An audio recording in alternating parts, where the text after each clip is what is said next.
Ready, aim, fire.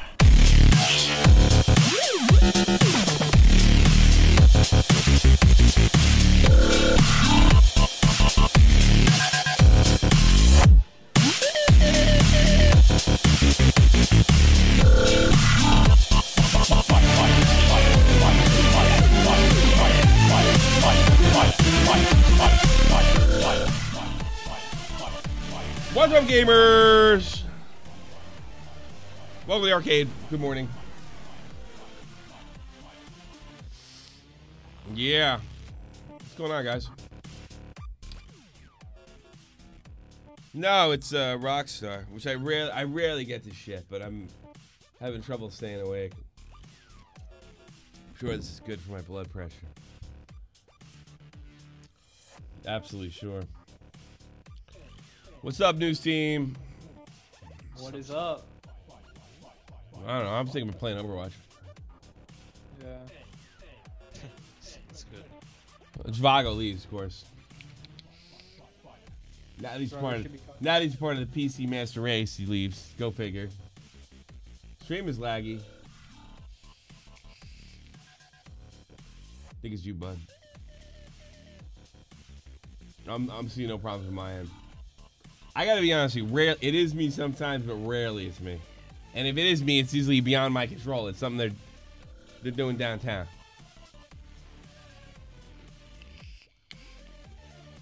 That's the way I understand it.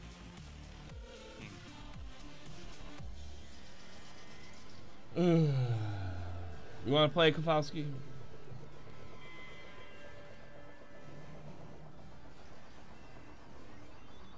Ball says it's fine. I bet he has shitty internet too. He lives in the third world. Ricochet! Bringing this fine. Got blue! It's like a 7. Vape. Oh, Billy the Freeze discovered this little channel. Little update on Shot the Point. You want to bullshit, Billy? Y'all want to hear? But maybe we can switch to the. I wouldn't mind talking to you if you want to talk live. I mean, I don't know. It's late where you are.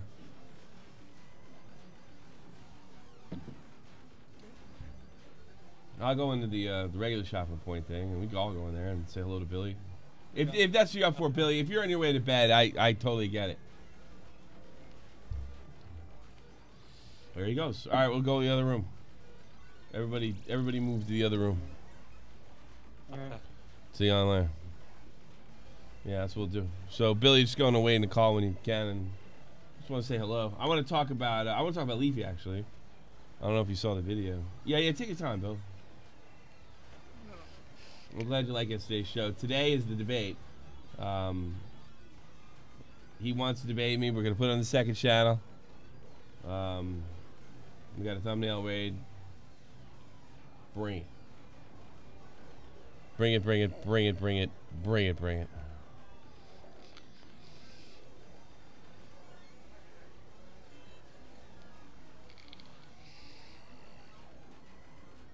Tyler, what vape flavor do you have? What kind of what? I can't even taste it. Vape flavor. American tobacco. American tobacco. American tobacco. Just go on a waiting call Billy when you get a chance and pull you in. So I just want to see what's up. Talk about the Leafy video, which I really haven't touched on it. Still not? Yeah, dude, it got me a decent amount of subs. Yeah, he says he wants it. He doesn't even want any conditions. And I'll be honest with you, no conditions. I'm like, oh, you're giving me that? I'll embarrass the fuck out of you. But Verse said it would be better to just give him a fair shake. So it's going to be one-on-one, nobody in the fucking thing. So it's going to be one of him. When he leaves and says what he had to say and bounces, then we'll put the rest of the crew, and if we have time, we'll take calls, you know? So that's what the plan is. I'm pretty sure he'll show up too. He was like, I said, you want the conditions? I'll work with you. He said, I don't need any conditions. Okay, fine. I wouldn't go on his fucking shit without conditions. All it tells me is he thinks he's completely in the clear. I think Digi may be somewhat sincere with his. Well, I think he's a degenerate. No, I'm not. I'm going to wait till he has the interview. I will take some time off this weekend. I'll put everything together. The FBI will have everything, and I'll probably back it up with a phone call on Monday to make sure they got it. And I probably won't talk about it after that. And I'll mention this tonight. I'm pretty sure they'll do nothing because they're not prosecuting these cases. It doesn't mean it's any less illegal, but it doesn't seem to be something they want to prosecute. You know, when I talked to Leo Lesser, the YouTube lawyer, he basically said prosecutors, they prosecute based on what's going to help their careers or stay away from cases that they think hurt. The law doesn't come into it. Just because you're breaking the law doesn't mean you're going to get prosecuted, especially on something like federal like this. I don't think they'll do anything. I do think he's in violation of law. And there's another thing I have to check into. A federal judge, a district federal judge, not Supreme Court, did find parts of the part of the act that would affect Digibro unconstitutional. I'm going to see how that affects because people have been convicted in the past. So we'll have all the bases touched with. But I'll just make this abundantly clear. I'm against lolly porn. Oh, hey, what's up, Billy? I think it's a form of child pornography. It's child pornography light, and I do not think it's protected speech. Billy, welcome to the program. Is he live yet? Maybe he's just fixing his shit. He's just all right. Mike. That's my stance. I do not think that is protected speech. Not at all. As far as hentai and shit like that, yeah, I don't got a problem with it. That being said, too, I do have some issues with the Protect Act. Judge has to decide if it's somebody underage. That seems, and I'm never happy with obscenity laws because they can be prosecuted in ways like if anything can be deemed obscene, you can go to jail for a long time.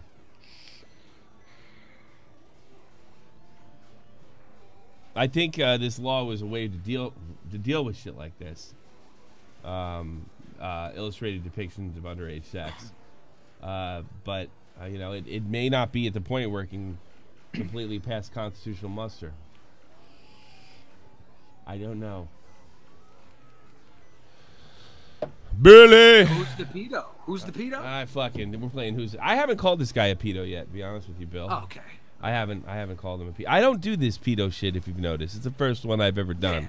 Yeah. I don't do this. I'm getting more comfortable with it. Let's put it this way. I think he's a pedo. How about that? Yeah.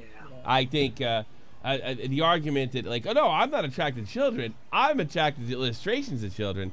Defies logic. Okay. That's gross. Yeah, I'm not a fan of that fucking logic. No, it doesn't make any sense. It's like if I came to you and Billy, if I came to you and I said, "Hey, I'm straight, but I love me some gay porn."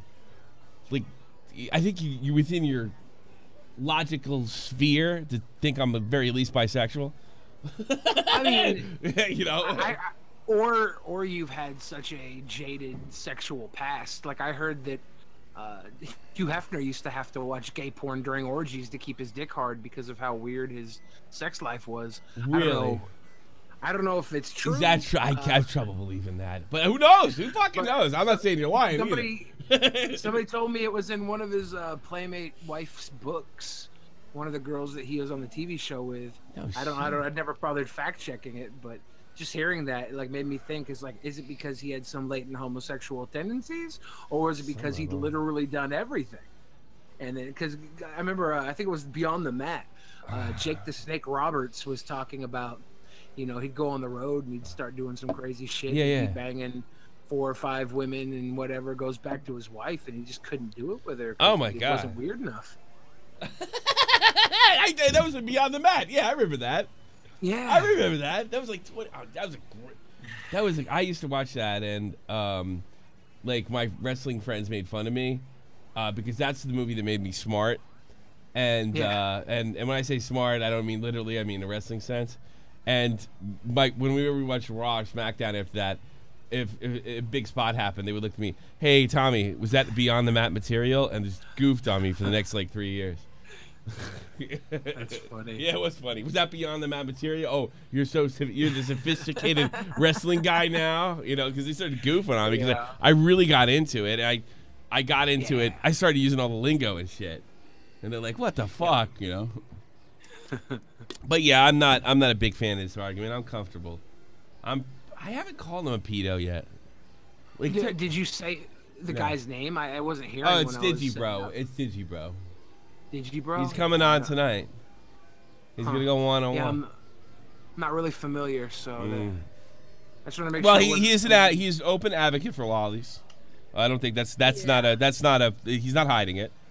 Well, also, like, there's a lot of anime that it looks like. I went to a movie because I watched the anime movie in the theaters and I thought it was pretty good. Mm-hmm. It was like one of the Studio Ghibli movies, and those are really well done. Mm-hmm. So I was like, I'm gonna give another anime a try, and I went to another anime in the theaters, and it's like these tiny tittied underage looking girls that are naked, and I'm like, what the fuck is going on? Yeah. And this is in a movie theater. Yeah. So it's like I don't know. I don't know. Here's where you draw the line. Here's what the law states that I can understand.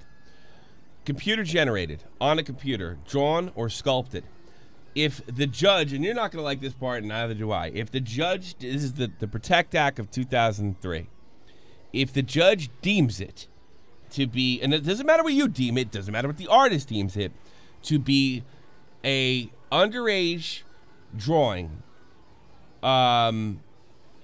despite intent, and it doesn't explicitly, it doesn't give any kind of, it doesn't matter whether a fictional character is an actual person. It's 3 years in prison. It's minimum 5 to have it. It's 10 for distribution. Minimum 10 for distribution. That's the law. That's the law of the land. I have some issues with the law, like the way it could be used, and like, you know, mostly slippery slope arguments. Yeah. But I don't have a problem. I don't believe personally that lolly porn is protected speech, any more than child porn is protected speech or protected expression. I don't. Now that you can make the argument that it's victimless, I'd make the argument that it gets you on the road to CP. You know, and you're gonna go the Destiny. If you're gonna go the Destiny ethical child porn argument, I don't. If you're gonna go the ethical child, you're gonna have to show me some studies. And I don't think there is any, if I had to guess. Aren't there, isn't there a name for pedophiles now that they're trying to identify as MAPs? Minor attracted persons? It's that, that's the softness to it.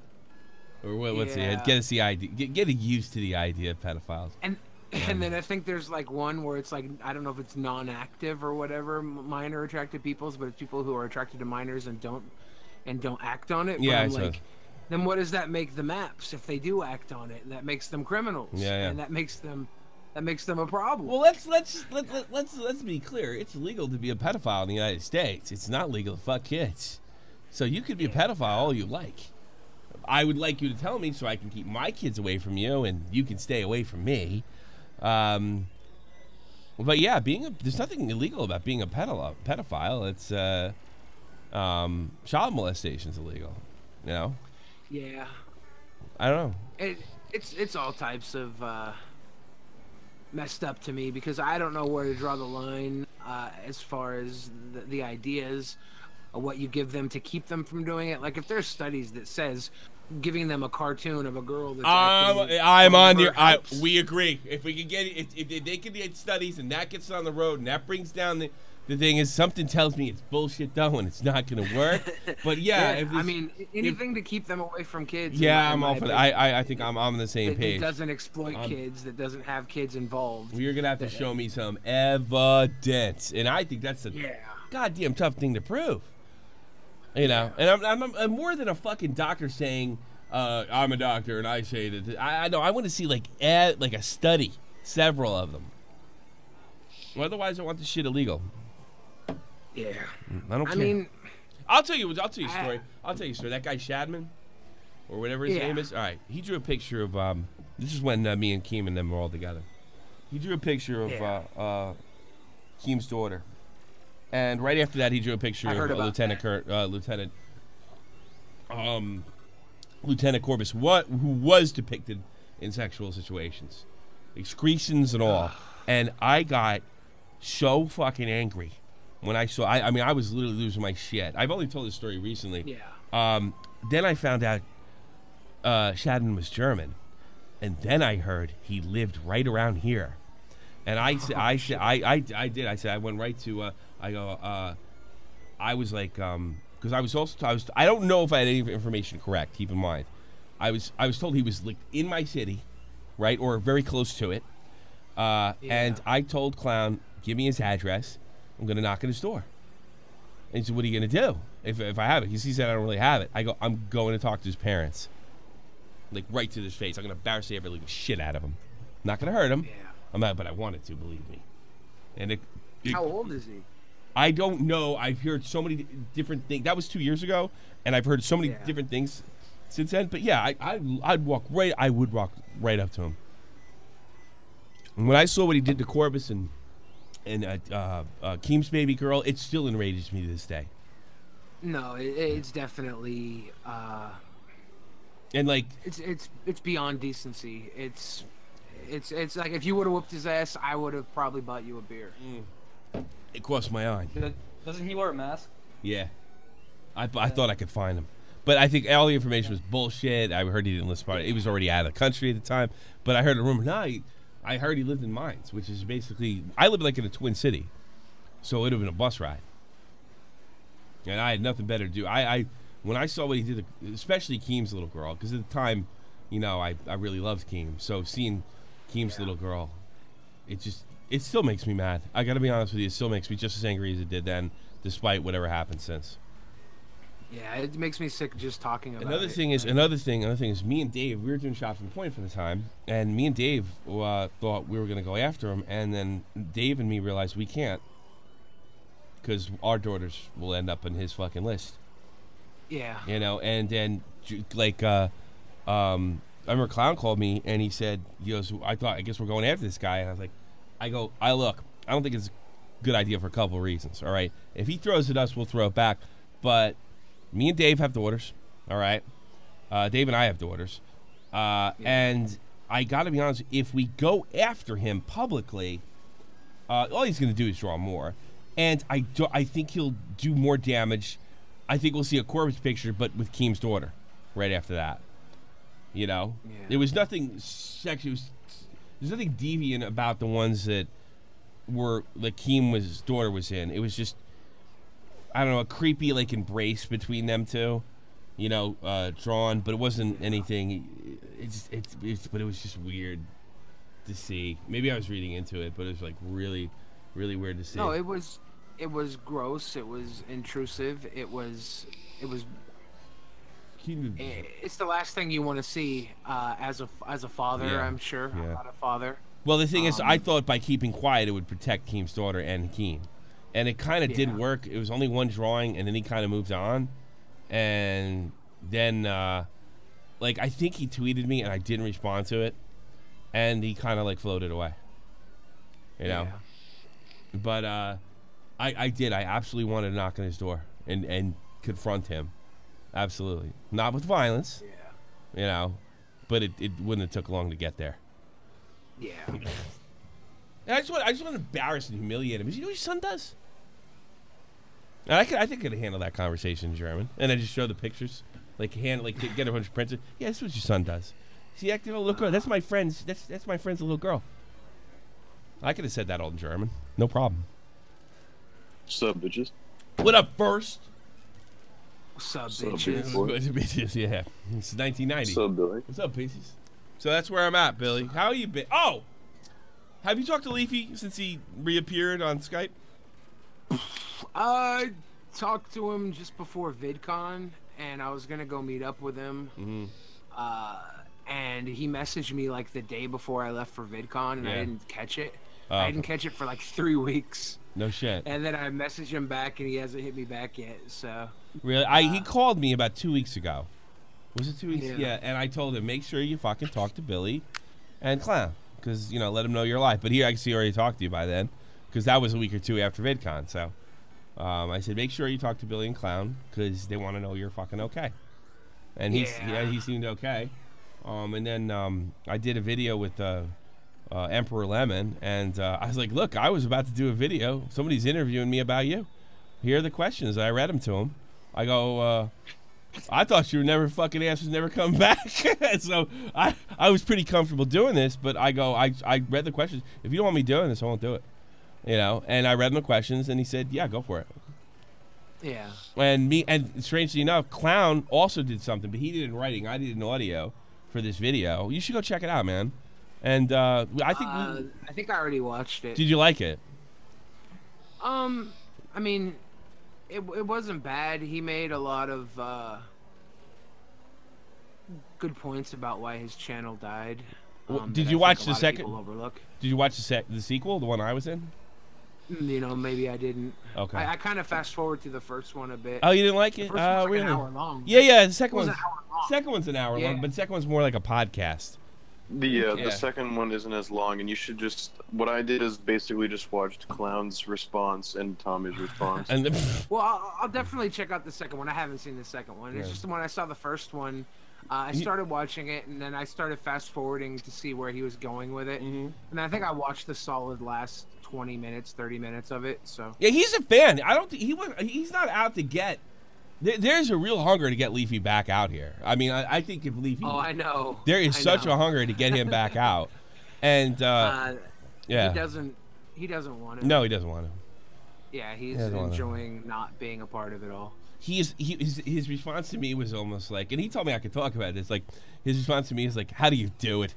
that was almost... He didn't say that, like, per se. But how do you still like this? Like what? Wow! I kind of got to do it. And second of all, I've never been happier. Everything's on me now. Everything falls on me. So yeah. And that's a lot more fun.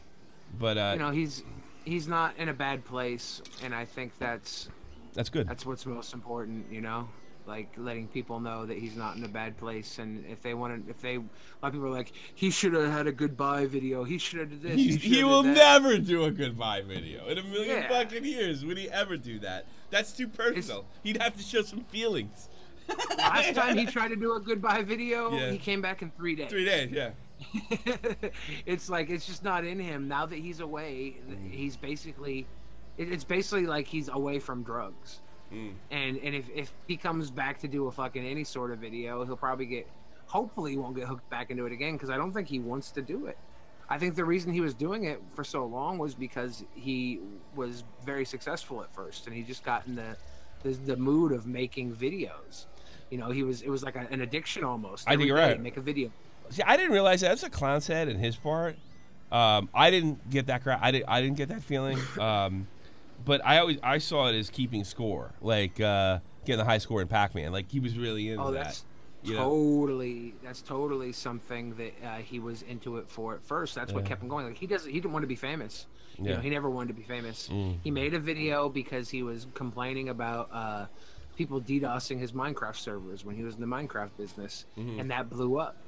The DDoS kids or whatever, and then people told him to keep rolling with it, and he did, and he made a nice chunk of change and made a nice little career for himself for a while.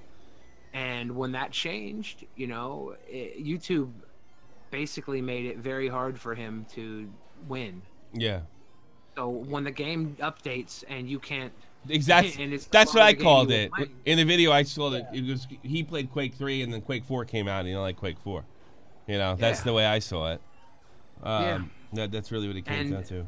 But I do think he stuck with it for so long after that, just out of habit of making videos, because he was doing them every day. It was just that's what life was. Well, it's funny. He started to cut down the videos. Would go from every day to every other day to maybe once a week to like a couple weeks gone, and then finally, he was done. He kicked it. He was gone. That's funny. He said to me, like, how do you do it every day? And I said to him, I was like, I've been talking in their city, and your way of doing things. He said no. He said something like I couldn't do I can't physically do the grind anymore. I couldn't do the daily grind. Yeah. And I said, Leafy, I got some really good news for you. There's some evidence out there that if you do the daily grind, you actually put yourself in a bad position to get picked up by the recommendeds. I told him about Nerd City's discovery and how he's working with my channel. So if you do the daily grind, you're basically telling the algorithm, I'm putting out shit, you know? So you could actually probably get away with making a video once a week or 3 times a month, you know? Yeah. And it might do better than if you did a video every other day. And that concept seemed so foreign to him that was like, fuck that. I want to do, if I come back, I want to do the daily grind. And like, but you just told me you didn't want to do the grind. And it's like, but to him, that's not the same game I was playing.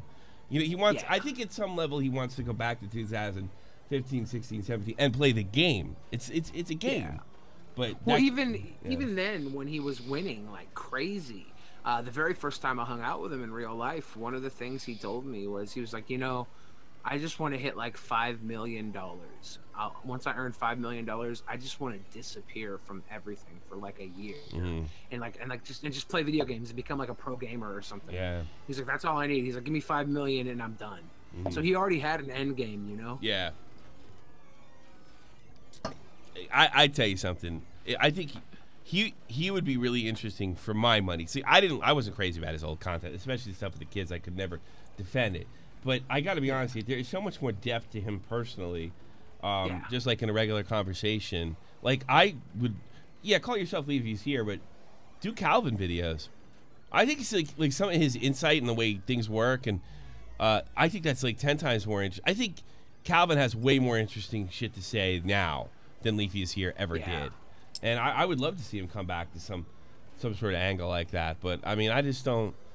It's the game. The game changed. I also think if he just came back and did I hate taking L's! An hour-long conversation with a couple of his friends every week, it would suffice the fans and it would do well, because he has that conversational mode with him it's engaging. Like, just off the top of his head, he's a good conversation. Oh yeah, he's real. Yeah, he's real. Yeah. And if he did it like a just podcast record a Skype conversation. Yeah, we had Skype calls. We had Skype calls that were like 14 hours long, and you could have taken an hour out of any of them. You know, Keem would be on them. Fucking at the time, Zoe Berger, people like that would be on them.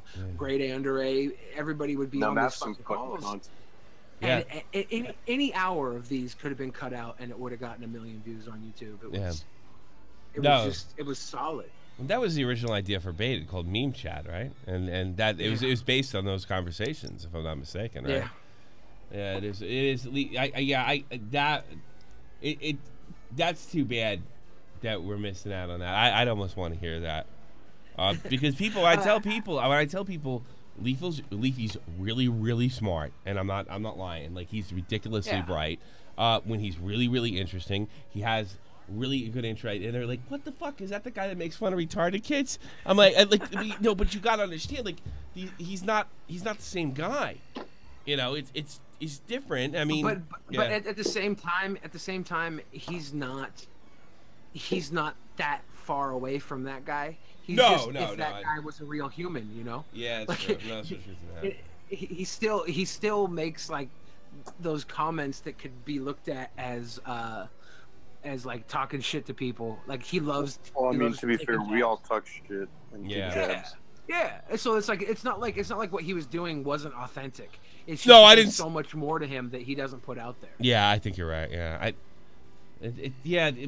don't see him wanting to put it out there. I think he wants to keep not at all. Yeah, not at all. He wants to keep his personal life personal, and you know, I think he dug entertaining people for a while, and that's it. That's all he ever really wanted to do. I don't even think he liked entertaining people. Really? I don't think he ever wanted to entertain people. I think he found a way to be successful, and that entertainment was a side effect of that. Really? He had to do it to do that.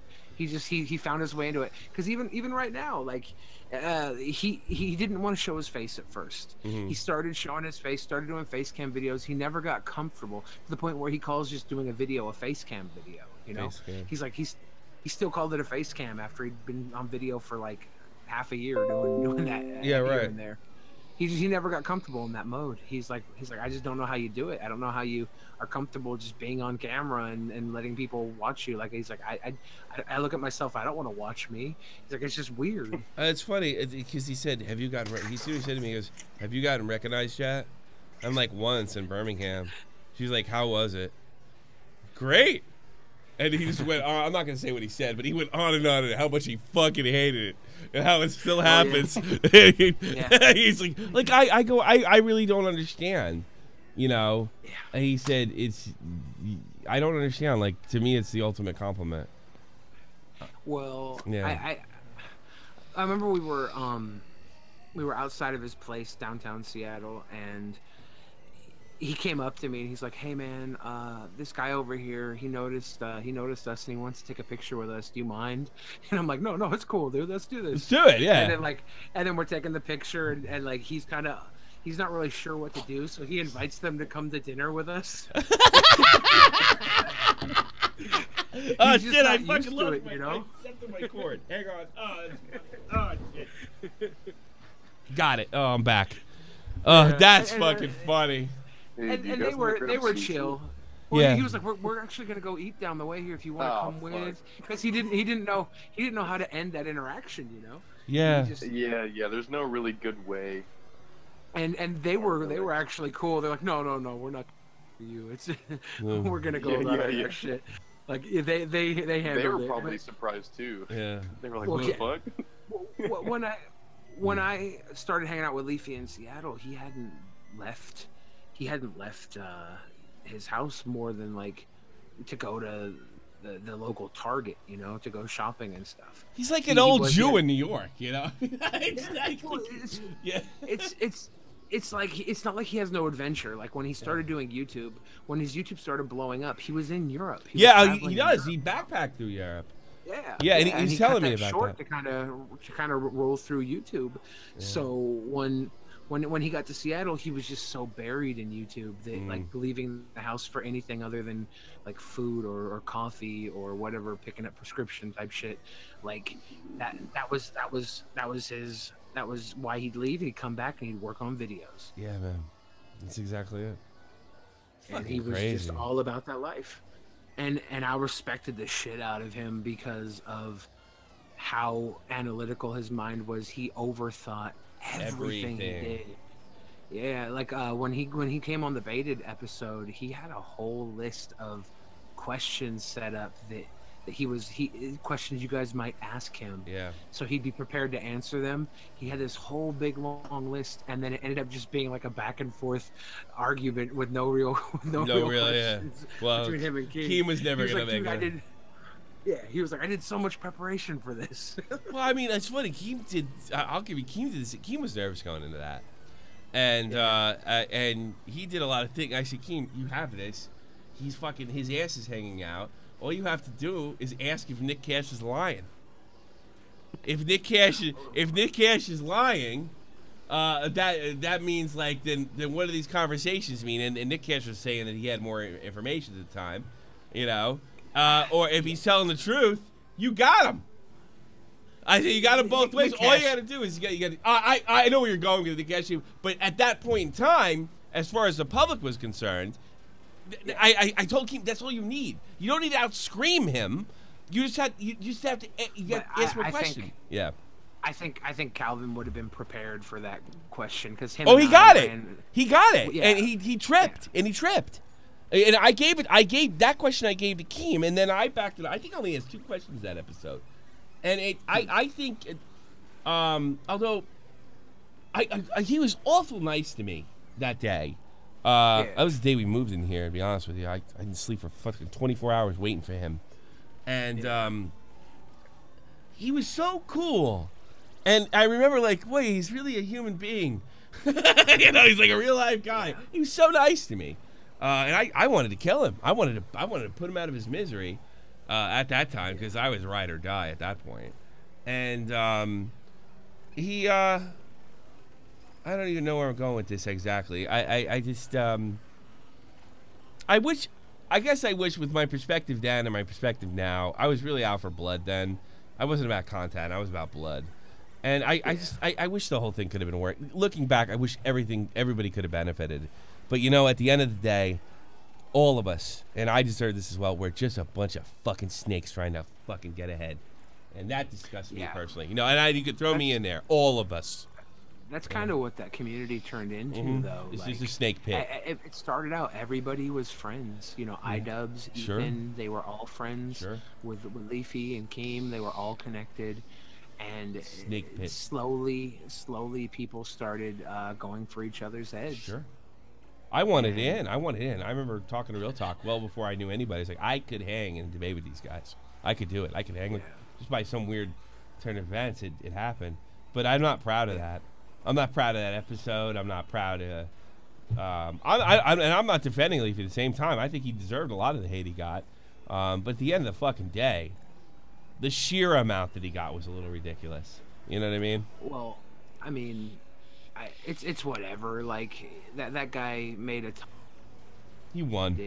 He won. And he did YouTube. He did YouTube the way you're supposed to do it. Like YouTube isn't about making.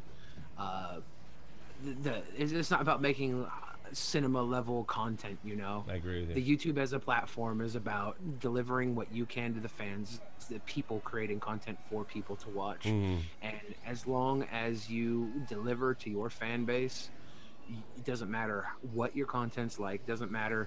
He's not working with a fucking union. If Nick Cash does some work for him and he offers him $20, and Nick Cash accepts. That's Nick Cash. Yeah. Nick Cash was like, no, give me 50. And then boom, he gave him 50. Like, what's there to complain about, dude? You bartered. You bargained. You're a grown ass man. You're older than he is. Yeah, that's true. Yeah, I get it. He's making millions of dollars and you're not. But guess what? You're not. So take what you can. You know what? If you really think about it, everybody involved lost, with the possible exception of Keem and Pyrocynical. Well, everybody got theirs. Everybody, maybe Clown too. Clown really didn't lose anything. But if you think anybody that was ever involved, when it starts off with Pyro, everybody got their ass handed. It was almost like the end of The Sopranos. Everybody got what they deserved. You know. Keem was down and out. Like, he was hurting for a while. Yeah, but he came back. He fought his whip, and he always does. Yeah, he always does. That's one. I've known him for almost a decade now. Yeah, and I was there through multiple moments where I thought, you know, it was over for him, and it's the one thing you never want to do is bet against Keemstar. Well, I will say that being behind the scenes, coming back was never a doubt in his mind. Yeah. Oh, we will do this. This is going to happen. Yeah. You know, it was never even. It was never. I mean, me and Clown, he'd say things like that, and me and Clown would be like, Jesus Christ, man, you're really tilting here. This could be a serious problem, but no, not for him. No, that trait I actually really admire. I hate taking L's. Speaking of no Overwatch, all right, I'm getting yelled at to play video games, Billy. Yeah, I thought it was a good convo. God, guys, I'll boot up. And forget all that other shit. How are you doing? How was VidCon? And I'll boot up Overwatch. Oh, VidCon was a lot of fun. There's a good group of guys down there, and I got to hang out with a lot of the little skeptic kids. They're a lot of fun. I quit drinking because I went on this diet, so like everybody's getting wasted, and I'm just sitting there. That must have sucked. It was okay because, like, you know, I don't have to be drunk to have fun. I can be fucking hilarious and stuff. But there was a couple moments where I just wanted to grab one. I bet. And get fucking tore back. I just got news yesterday. I have high blood pressure. I have to quit almost everything. Damn. Yeah. So I'll be in the same boat as you soon, bud. And I'm older than you, so I have to. Do you still vape? The vaping, I think, was what brought it on. I started like to notice, like I started vaping and then my health got better within hours. I want to say I could sleep through the night and what have you. And I'm like, what the fuck else could be wrong with me? And then they checked my blood pressure here and it was like ridiculous, like 180 over some shit. Now when I went over there, it wasn't as bad, but still way high for my age. And yeah, I pretty much quit smoking, started vaping. Doctor says that's fine, but don't smoke for 20 minutes straight. You know, then it's like you're not getting anything out of it. Then you're not getting anything out of it, and then you know I need to lose like 30 pounds, and there's no drinking, man. It's look, I had a good time. It's time to fucking grow the fuck up with that shit, you know. That was my thought. Like I've done it all, you know. I've had more donuts than a dozen people will have in their lifetime. Yeah. I really can't complain, you know what I mean? Yeah. Ever since I got on this diet, you know, I've dropped over 100 pounds. I'm not sure exactly how much because Good for you. I didn't get a scale until I was 2 months into dieting, but it's been been very strict, but it's just been time, you know. I have to do it. Has to be done. It's rewarding though. What was that? It's rewarding though. It's worth it. Well, I mean, it's rewarding. It's like but so is eating whatever the fuck you want, and drinking and being a big fucking pig. Yeah. That's rewarding too, right? Think long term though.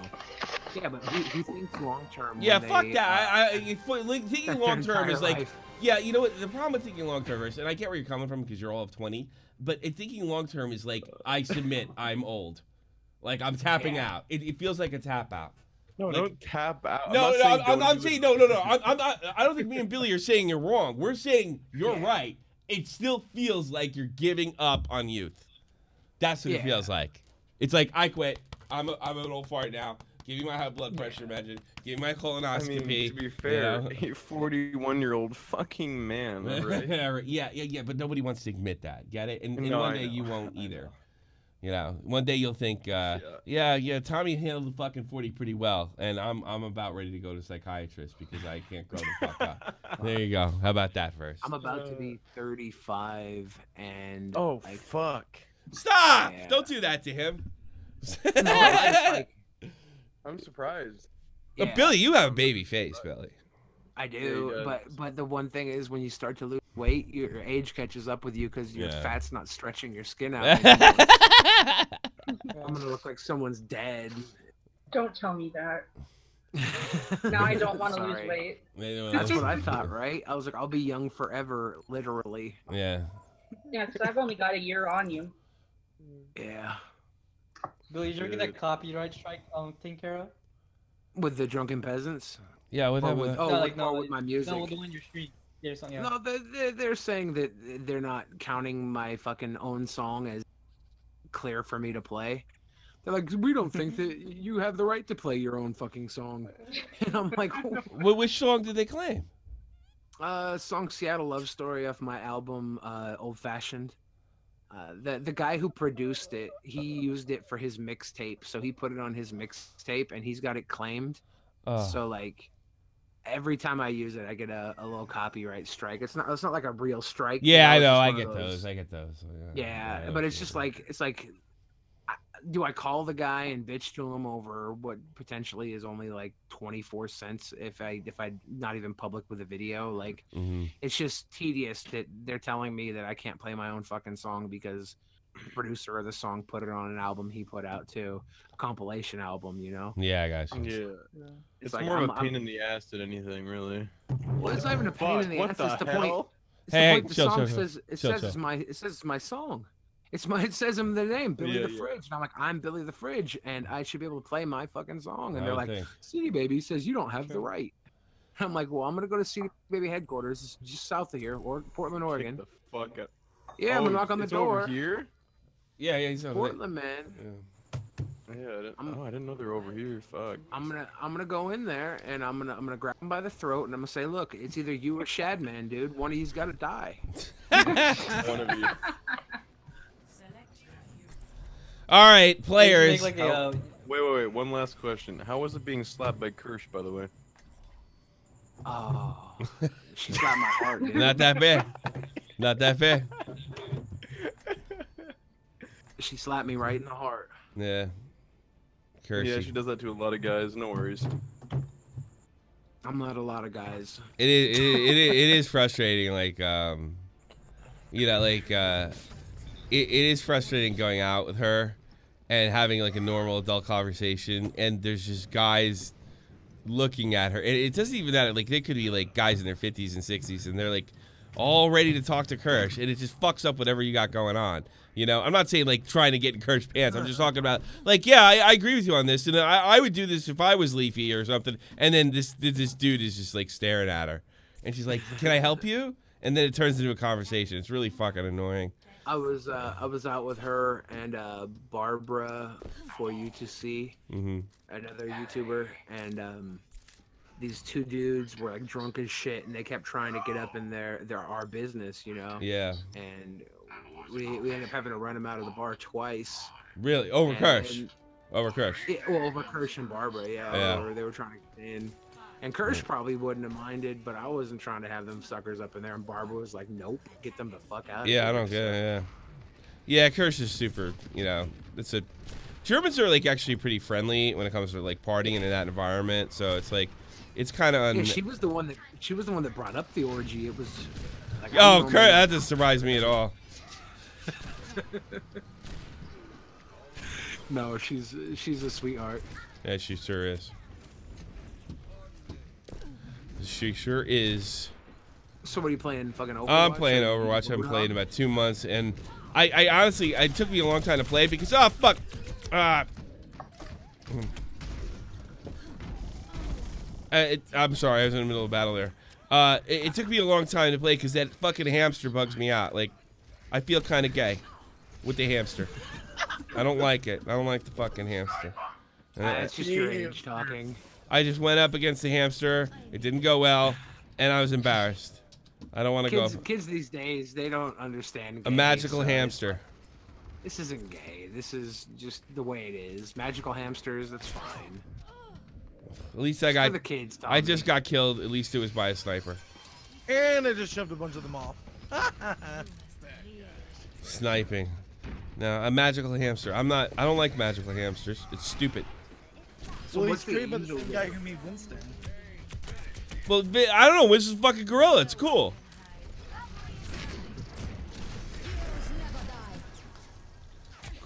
Fucking gorillas are cool. Fucking super hamsters are not cool. There's never been a hamster Marvel superhero, and yeah. So fuck it. Fuck your hamster. Hamsters are gay, man. Yes. I don't know if they're gay, but they're definitely not cool. Let's be honest. The most famous hamster is famous for being in Richard Gere's ass. So. That's terrible. Yeah. See. He didn't even have that. Ain't that fucking funny? Really? Is there a difference between a gerbil and a hamster? Yes. I don't Yes, know. there is. There is. I had both. Growing up. Hamsters don't have tails. Gerbils do. Gerbils do, yeah. Gerbils a little gerbils are more rodent looking, like. Yeah. Like a miniature rat. Yeah, they're like a little rat. Why would you want that up your ass? It feels good. Oh, sorry. Whoops. Feels good, man. It feels good. That's good. Don't knock it till you try it, buddy. Don't knock it till you try it. No, I'm pretty sure if anything goes in my ass, it's dying there. I don't believe that even exists. I think that's just a fucking urban legend. Oh yeah. Not it existed before Richard Gere, right? Like. I heard it about Bon Jovi. I heard it about Bon Jovi when I was a kid too. I didn't buy it then. Yeah, I don't think it was. I think it's just a bunch of horse shit, you know. But it's a good urban legend. It's funny. He was above us. It's okay, above us. It's funny. Yeah, it's real enough where I say he had a hamster stuck in his ass, Yeah. and people corrected me with gerbil. So it's a real fucking urban legend, that's for sure. Yeah. I never played Overwatch. I don't really play video games. Yeah, you're in this community. You don't play video games. What the fuck? Yeah, I'm a grown ass man. So am I. I'm just kidding.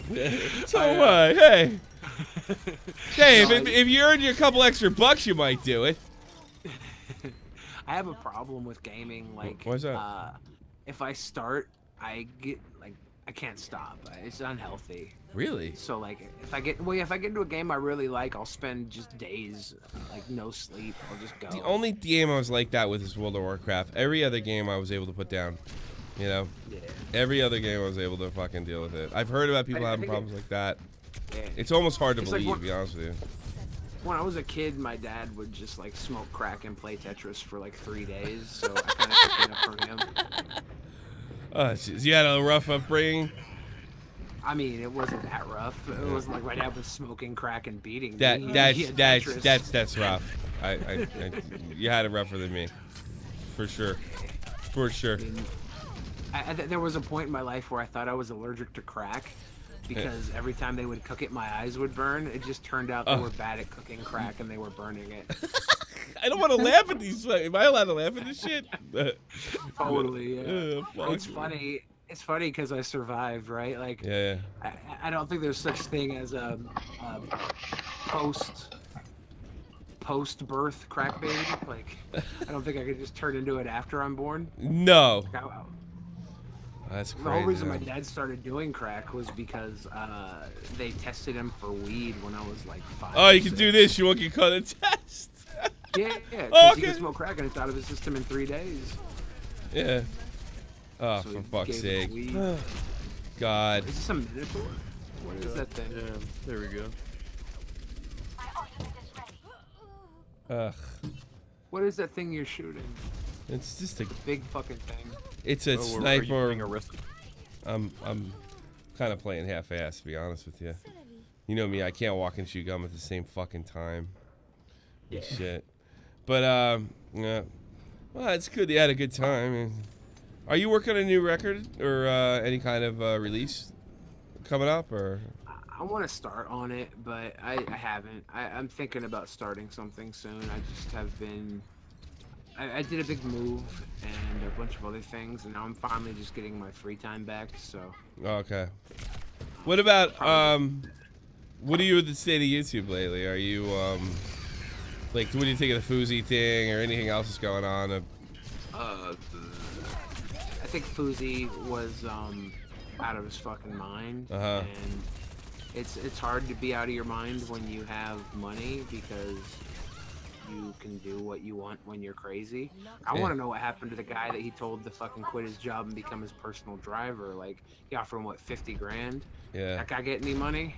Is that guy out on his ass now because Fousey got sent to rehab? You think like me. Yeah. Yeah, you do. I mean, like when I saw the whole Face Banks thing going on, and the first thing I thought of is people who work there. You know, he's telling him he's telling people he's got abused by the staff, and the video says otherwise, that they acted totally professionally.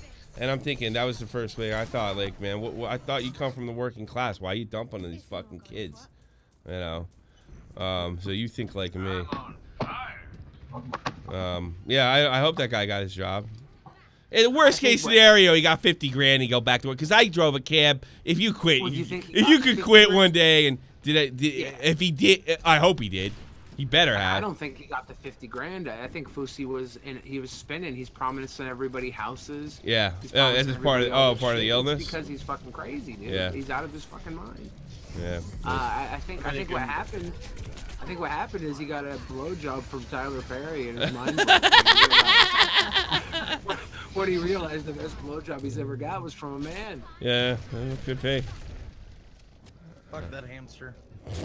Fuck that hamster's right. Oh man, yeah, get it. That's pretty funny. I can start saying that. I'll steal that. Yeah, that's pretty funny. Get out of my ass, you hamster. You know, yeah, I think. All right, so let me ask you this: so you legit think he's crazy? I mean, do we cut him a break? Because it's not. He's not being a dickhead this time. It's like maybe legit mental illness. I think as long as he gets help, we cut him a break because I don't think he's being a fraud. I don't think he's being a liar. I don't either. Not this time. In his head, he believes every moment of it. He believes. Yeah, I got that. He believes he has godlike powers. Yeah, that's the impression. I didn't think he was bullshitting me. You know, I mean, that's the first time I ever felt that way about Fouseytube, but. And it's because he had that level of, but the problem is that he wasn't enlightened. He believed he believes that he can get to point A to point C without going through point B. Yeah. And that's when you're crazy. You can manifest whatever you want in your mind. You can use your theater of the mind. You can believe in something, think of something until it comes true. But you have to do what it takes to make it come true. In the meantime, he's thinking that he's going to be able to get Drake to show up because he willed it. That's crazy. That's crazy. No, that's crazy. Yeah. Yeah, I mean, I kind of stuck up for him a little bit. I thought, like, this is mental illness talking, and he deserves, like, I look, after what he did to Clown really pissed me off, right? I'm not into fucking making excuses for him. But I really thought, all right, it's different this time, you know?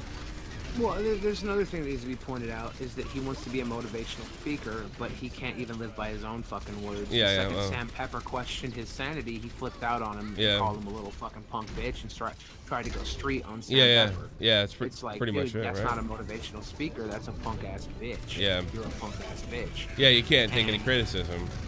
Yeah, he can't be a motivational speaker. That's not allowed. That's off limits. Yeah. You know what you can be? You can be an inpatient. You can go get yourself fixed, man. Yeah. But you can't try and fix the fucking world. You're not built for this. Yeah. Yeah, what was Always fix yourself before you fix the world. Yeah. Well, I think he thinks, but that's the mental illness. He thinks he's got something going on to give people, you know? Yeah. And at the end of the day, it's all about him anyway. It's not about helping people. Oh, totally. I wanna make $100 million. You know why? So I can give it to other people. Right. Okay, dude. Right. Sucker. Yeah. And it's got to be extra weird for him going crazy when he is like in contact with like one of the more successful filmmakers in the world, Tyler Perry. You know? Yeah. Like, people laugh at that because his films don't get reviewed, but that guy makes a lot of fucking money with his films. You can laugh at Tyler Perry films all you like, but when I worked at a movie theater, an RV movie theater, them shits were packed every time. His formula works. It does work. It does work. It's Christian, Southern, and simple relationship stories. That's all it is. And then they had this comic relief with what's her name, Milda or Matilda or the fuck, Medea. Yeah. And some of it's actually kind of funny, but it gets all quick. Interact key is unbound. Please bind this so you can use Symmetra's teleporter. I don't use Symmetra. What the fuck do I care? So you're the hamster? No, I don't be a hamster. Oh, who's the hamster? Tommy is a hamster. He's a hamster. Look, there's my. Shut up, Jay Lee. Tommy C. So why is he up in your face? What? Why is the hamster's up in my face? Why is the hamster? Yeah, why is the hamster all big screened here? Like, he's a new character, and he's really happy to see you, and they want to show what a great guy is. He's the biggest hamster. He's a very big hamster. That's too fucking cute, dude. It's not cute. We're supposed to be badasses fighting with guns, not hamsters. Fat hamster, man. It is kind of funny that he rolls into a ball, like a hamster ball. Hamsters. Yeah. Oh, the hamster's kind of cute from Kefalski. It's a kind of a cute hamster. Kefalski's a furry, though. Be careful. Yeah, he's a furry. No, he is a furry. It's okay. Oh. Yeah. Is it actually a guy in a fursuit, or is it a genetically modified? No, it's a super hamster from the moon that developed the device to speak. Mm. Okay. Oh, okay. So he's not a furry. He was raised with talking gorillas. He was raised with talking gorillas and it rubbed off. Nice. Yeah. He was the one being that isn't a gorilla. I am vaping now, Billy. When are you gonna I like quit it. that, you think? I just started vaping. Jesus Christ. Oh, he just started he went up. He went the opposite direction. What do you mean? You went from 6 milligrams to 12. Yeah, it didn't work. The 6 milligrams didn't work, so I was taking in more than 6 milligrams as it was. But I'm smoking less. I'm smoking less overall. I'm sleeping right through the fucking night. I'm not waking up. I'm not fucking coughing. You know. Yeah. But you're saying that was part of the reason why you're starting to get. Well, yeah, problems, I think right? another thing. Here's a dirty secret. Yeah. I stopped using my sleep apnea thing because I couldn't. It was always making me cough, and I think it's what was right for blood pressure. Because I'm not sleep sleeping. apnea too? Yeah, bad sleep apnea. Like kick you out of the army. I have kick you out of the army. Bad sleep apnea. Damn. Oh. Yeah, that's pretty much it. Ended my military career. I was they're thinking like, we about can't getting checked out for that. If you're snoring, do it, dude. Because that's what it is. You know, here's the thing. This is before they knew anything with it. My blood pressure was always a little high, normal high, but high. It was probably a fact that I wasn't sleeping right for the last fucking 21 years before that because of the snoring. So yeah, go check that. It can only kill you if you don't do something about it. You know what I mean? My girlfriend says I need to get checked for that. Like, there's been times I've stopped like breathing. Yeah, you have it. Go fucking just That's get. what people used to tell me I would do. Yeah. And they'd be like, dude, you like stopped breathing. I thought you were gonna die. Yeah. No, it's But I've been losing weight. So I don't know. Maybe I'll just. Here's the funny thing about sleep apnea. It could be weight. It could be genetic. It could be the way your skull's anatomical. Anatomical. It could be like the way your skull's shaped. You know, it could be a million reasons for it, man. I'm sure mine's weight. So basically, go. Yeah, I mean the odds are you're weight, but it's not impossible. It's something else. I'll tell you that. I think I'm what Hitler was going for as far as genetics. Why is that? Because I'm tall and blonde hair, blue eyed. I guess it's not blonde hair. When I was young, I had blonde hair. I'm pretty much like, genetic perfection, I guess. Yes. Other than the obesity, but that's not anything that you can blame my genetics on. That's from overeating. Yeah. Is it just overeating? You think? I mean, or I figure it's got to be something genetic, right? I don't think it's genetic at all. I think it's habit. I mean, I look at my frame, and I'm not built like a regular fat people are. You're not. I have that lengthy body. My fat is huge, but like my face isn't like a big old. You look like a baby. You look like a guy in his early 20s. Your face. Yeah, you know? I got a little baby face. Yeah, that's a good thing. So. Also, I'm just trying to sell my genetics as being superior because I'm thinking about starting a celebrity DNA website. Or joining the alt-right. You could join the alt-right. Oh, dude, I'm too good for the alt-right. Like, you notice the people in the alt-right are all these little shorts. Yeah, I know. Like that's the thing that got me with the blood sports people going. Like, you guys are fucking. All right, maybe Talk is a real man, but not you. Get the fuck out of here. If the white race needs to be preserved, it's not worth saving. Come on. No, probably not. We got to be better than that. We should be able to just brute force our survival. Or just nuke Africa. Come on. Or just not nuke Africa. Not worry about it. Do you ever watch? Do you ever watch any of that shit, like JF, like for laughs and shit? I don't know. Not much, but like some of those guys. Like I kicked it with Worski back at VidCon. So yeah, that was I got along with not this year. Yikes. Dude, Worski's the reason I didn't go to VidCon. Really? Yep. Yeah. Not happy with Worski. JF was a friend of the Drunken Peasants. He started on the Drunken Peasants back in the day, so like I kind of got to know him through DP. Oh, really? And then like Failure, I hung out with at VidCon. Failure so, like, seems alright. Failure alright. Failure's chill as hell. He was like, "Will you come on the show one day?" I come on the show because they like had some guests not show up, so I just came on. That was nice, yeah. And then he's like, "Oh wait, we just got some people to show up for a debate, so we'll do that while you're on." And these guys are arguing who does more to preserve the white race. And what do you think? Being from Seattle and like you have a natural, like a lot of people don't know this. Billy don't like hearing the N-word. It bothers him. Yeah. I mean, it bothers me too. I think because me and you grew up in hyper liberal areas. Like, it bothers me because, like, I don't want to get my ass kicked out of nowhere and not see it coming. You know what I mean? I really don't give a fuck one way or another about the word. I'm not terribly concerned who it offends. I just don't want to get, I don't want, like, I'm always like some dude comes from behind and just whacks me in the fucking head because my stupid friend thought it was a funny thing to say. Yeah, you know? you hear it, you're looking over your shoulder. Yeah, for real. I have multiple problems with it, but I think my biggest problem with it is when people use it and they wouldn't use it in front of people who you know, other black be folks. more at home with. Yeah, I got you. It's so Like, fun. they're all about using it when it's like just them and their little punk. So everyone except the KKK. What? But I mean, isn't that... honestly, when the KKK uses it, I feel like at least they're in there. Yeah. It's like they're not being fake about it. They're going right in. You know? No, I get you. I'm not saying they should use it. I'm just Yeah. saying It seems a little less phony. I don't cringe the same way I do when it's like a little fucking kid that wants to be a rapper and he thinks because he has a friend that lets him say it that he's got a pass. Yeah, I got you. I get you.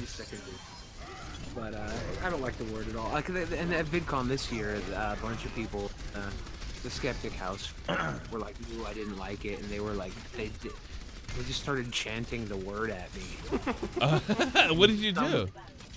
I was like sitting there like, what the fuck? I just kind of ignored it, you know? Yeah. But some black guy walked in while they were doing it. And he looks at me. He probably wouldn't care, though. No, he cared. Oh, he did? What the fuck, dude? But he didn't say anything. He's looking at me. I was like, dude, it's fucking white people, man. Yeah. I fucking hate them, dude. Yeah. I fucking hate white people. What the fuck? But it was just so weird. It was like, it's just because they knew it like got to me, so they were like, yeah, they were fucking with you. Hey, like, let me ask you something though. Does it bother you that that there's this one magic word that we can't say? It feels kind of like childish in a way, you know, like even in context, you know. I feel like caring about it being childish is just as childish as not being able to say it. It's like it's something I can do that is literally me not doing something that makes a certain amount of people a little more comfortable. I'm not saying. No. That's not what I mean. I'm not saying go around. Look, I would apply this to any racial slur. You just don't go around saying that. You're gonna piss somebody off. You might get your ass kicked. That's fucking wrong, right? But I'm talking about a situation like I find it very childish if I'm reporting something that happened and the N-word's a part of it and I have to say N-word. I resent it and I always will. Because it seems like I can't be an adult. Like I'm not allowed to be an adult. For this 1 second, for this one magic word, you know? Oh yeah. That part you're right. And sometimes I do. But I never say it to be edgy. But if it's like Look. In Mark Twain, Jim is referred to as the nigger Jim, okay? I'm saying it in those circumstances. I'm not apologizing for it because that's what the word is. It's almost like we're denying reality at some point. In that scenario. I won't say the H word, though, when I refer to Finn. What's that? Hillbilly? No. Rhymes with knuckleberry. Oh. I got you. But I mean, I think it's but as far as like I think I know what you're saying. Like as a matter of course, to say it to just be edgy and yeah, all right, fuck that shit. Yeah, I get you. No. And it's like I don't use the word because I'm a guest in the House of Hip Hop myself. Yes, and it's a little real talk would be like a little respect there. Yeah. A little respect. Yeah, I got you. When other people use it, it just makes me cringe. Got you. That's pretty much what it comes down to. Fair enough. I've been in a room where I've seen a white guy use it, and I felt like he would have used it anywhere, so it didn't really bother me that much. You ever see that tape of Jake Paul rapping in some bar in the middle of the night, and he's just using the N-word like he does all the fucking time, like he does it every day, like it's no big deal. You ever see that shit? I don't think I did. It's so funny. It's so funny. I wanted to do like a YouTube video that was a supercut of every YouTuber saying it. Oh wow. Just because like it starts out with Keem saying Alex is stupid, and then everybody that's ever said everybody else. Oh, that's so brilliant. Just to show how big of fucking hypocrites they are. Yeah. For bad Keem. No, I would agree with that. That's like pretending it's a big deal to begin with. Yeah. It's completely overblown. Yeah. I mean, when Keem did when Keem said that, I was there live for. And I hated that dude for a good month or two after he said that. Oh, yeah. Come on. No, Billy's not bullshit. No, Billy's not bullshit. He really feels that way. He really feels. I was friends with Alex, and he's got all these little kids in the chat spamming it, and I'm like, yeah, dude, this is not cool. Yeah, but that's the problem. He gets like it's one thing that if it just came out, and I don't believe Keem's racist for a fucking. I've called him a lot of things. Race ain't one of them. And I definitely believe that he regrets ever doing. Oh, that. Yeah, absolutely. In the setting that he did it, it was almost like encouraged. Battle cam was where, you know, there were supposed to be no rules, and you're supposed to be as ruthless and gross as you can be to people. You know, there's the same website where I saw a guy eat a fucking cat skull and then wash it down with a cat turd. Like, it was just gross. That sounds worse. That sounds worse than what Keemstar said. Yeah. But like at the time, you know, I was like, I was like, fucked up. Fuck this guy. How could he do that? And it took me a while to kind of get to know Keem a little better and see where he came from. And he's coming from the Xbox community, which at the time, you know, it was just toxic like that. It was little kids. Yeah, that's how it is. There's that video. There's that little video of that like 11-year-old kid just saying the N-word, like I hate that. With his little Southern accent. And it's like, go fuck off. Yeah, no, I get you there. But it's just that community. That community that Keem came from, plus the battle cam community, like encouraged that type of thing. And I don't think Keem. I don't believe that for a minute. Is proud of that at all. I don't think. No, I don't think so either. And he's kind of owned it. He's kind of lived up to the He's paid his price. For I think it is, and I think I know why you're mad, because I mean, Jesus Christ, we're talking almost 10 years on. People still, he can't tweet without seeing that. And I'm sure I'm sure it bothers him in the sense that. Well, you could tell during the Leafy baited episode, whenever he was telling Leafy, he was like, you know, I can't say anything without seeing that every single day. I'm afraid that people I know think I'm racist and I hate them. You know, I always thought that was the weakest part of Leafy's argument, and he said this to me privately as well. Well, when you say it so often, you know, you just gotta wonder once in a while. And that's what Leafy said to me. I said, Leafy, fucking. You're playing a tape from fucking 6-7 years ago. That's not saying it all the time. You know, if you listen to it over and over again and convince yourself, like that's utterly ridiculous. You know. This is the thing about YouTube, though. Like, you don't have to prove anything with proof.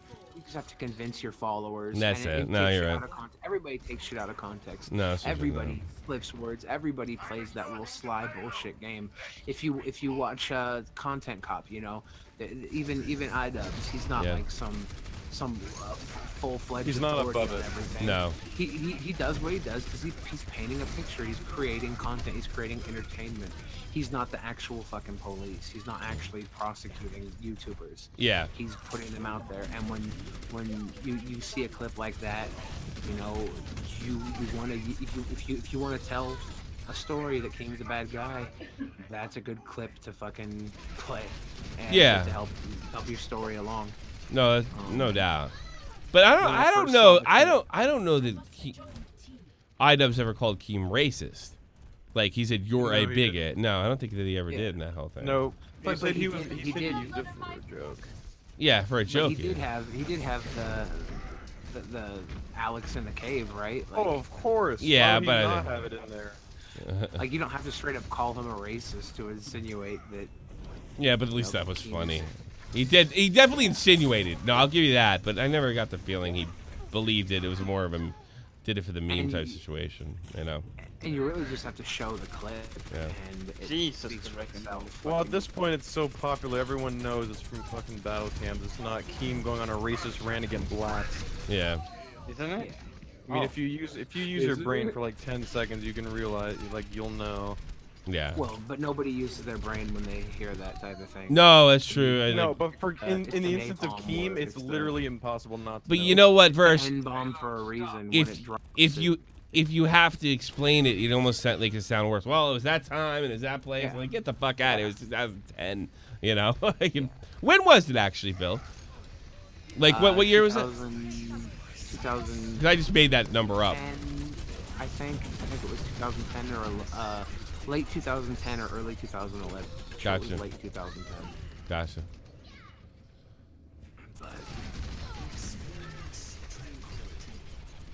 And it was kind of my fault.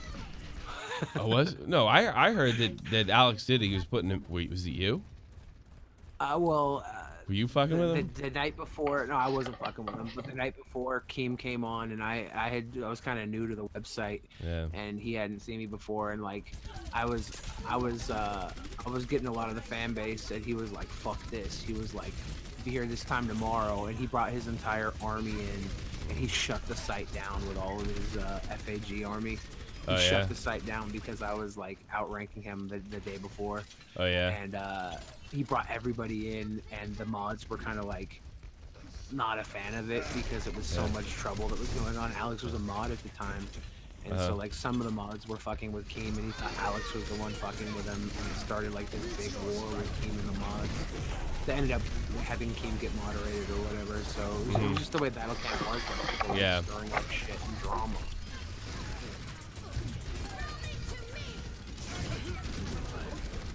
It pushed me right back. That's bullshit.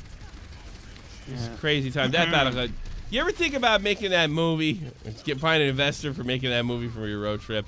I honestly think that would make you a multi-millionaire. It's just the greatest story ever told. I think it could be interesting. It's one of the funniest stories I've ever heard in my life, with this Greek billionaire and shit, and you guys running around and faking that thing with the, because that, you know, I was watching it the other day, Bill. That guy you found, he sold it so well. I don't think it even works as well for you. Obviously, you're the star of the show with Leviathan, but it doesn't work unless that guy was so believable. You know what I mean? And he didn't even know, like, and not only that, he didn't even fucking know you're gonna jump out on him and naked and shit. Oh, it was so. Yeah, we just met that guy like 20-30 minutes before the God, interview. the stars aligned. They really, truly did. That was the funniest fucking great. I've ever seen. That made me a fan of you. No, that was the greatest thing fucking ever. Is Verse on the other team? Yeah, I'm kicking your ass in there. Are you really? What a son of a bitch! Fucking Diva. What a traitor! Diva over there. What a cuck. Yeah, what a cuck is right. Why Verse? Verse, do you like Fuck that this. TikTok? Is he really on the other team? What a jerk. Yeah. Fuck. I just realized, I was like, wait, Verse, are you on the other team? He probably did on purpose. Bye, Sylphet. Bye, Sylphet. Goodbye. Talk about Boogie though. I didn't watch the whole thing with Boogie. I think Boogie got fucked over on that whole thing. I mean, he already got cucked, so. I don't know. Billy. Cucked by Tyrone. Tyrone made a visit to his wife, and now his wife is. I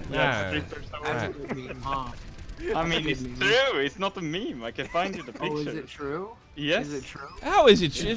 Dude, if he. How is it? I will find you the pictures and the streams of him saying, "I did not get cucked, guys. You're panicking.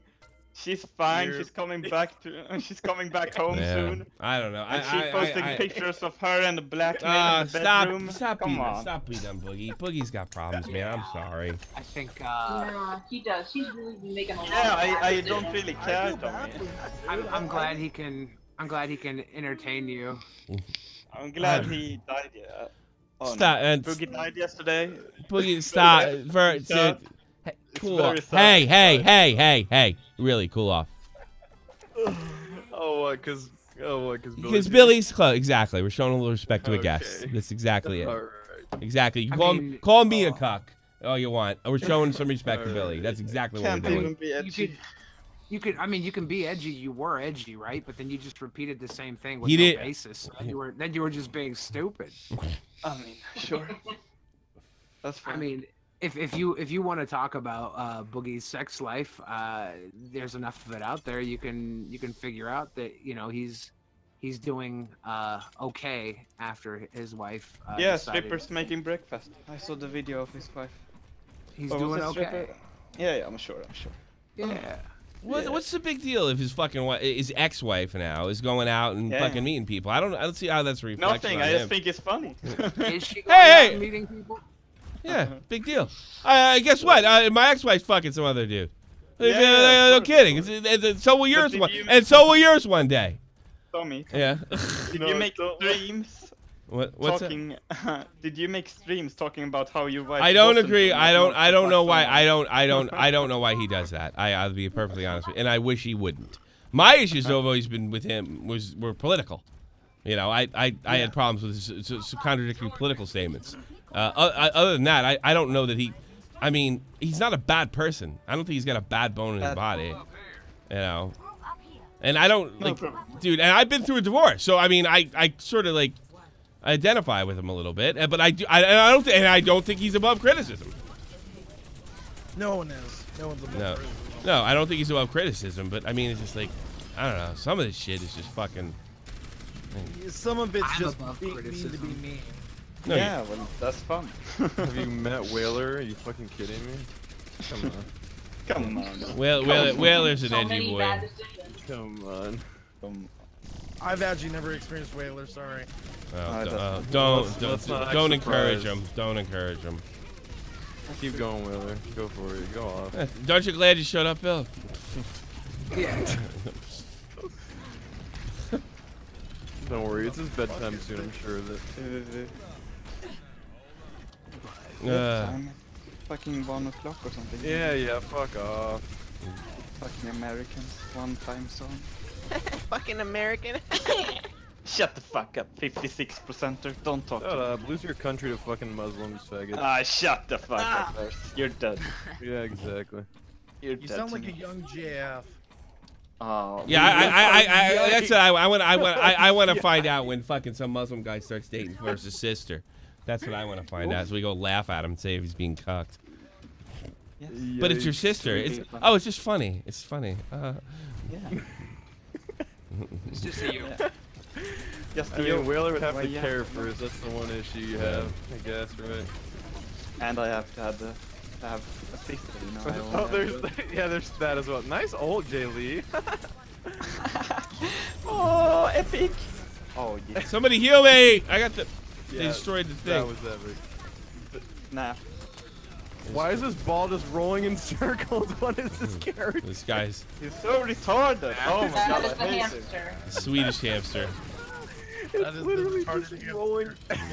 He was spinning on the rooftops. I was trying to hit him while he was going. Billy, you still with us? Yeah. Yeah, what's up, man? Like literally, this hamster is spinning around the fountain repeatedly. There's nothing you can do to it. Such a retarded character. I literally can't do anything. Oh, he moved. Terrible, Okay. man. It's terrible. He's still going. He's still going. Still, He I hasn't stunned stopped. him. He's literally done the same thing the entire. Oh, We can't beat him. no, it's unbeatable. All right, Joe, you're not slick. Get back. I will save you. I got a question for you. Do you know Jeremy on Sleeve Media, Bill? I do know him. I've never had a real with him, but I was talking to a reporter. He covered his story in El Paso, and you know, through his anger towards Magic the Gathering, he actually uncovered some legit, by the way, not bullshit. You know, there's a bunch of convicted pedophiles that were running events and judging events, right? yeah. The reporter that I helped get in touch with him. Nice verse. Can't even beat it. The reporter that I helped get in touch with him is absolutely hated and now reviled by the Magic the Gathering community in El Paso, Texas. And I'm like, well, why? I mean, you guys, they busted a pedophile ring inside Magic the Gathering. And he told me that they hate Jeremy so much that they don't care that he busted a pedophile ring. Not at all. Kicked out of a store because of Jeremy. Like, yeah, they don't care. It's just that they'd rather have the pedophile ring than Jeremy be like a fucking hero in that community. Yeah, because they hate him so much. They hate him so much, and it makes me wonder, like, are there some people fucking out there that no matter how much good they do, they're just gonna be hated because they have sort of a snarky attitude? Yes. What do you think of that?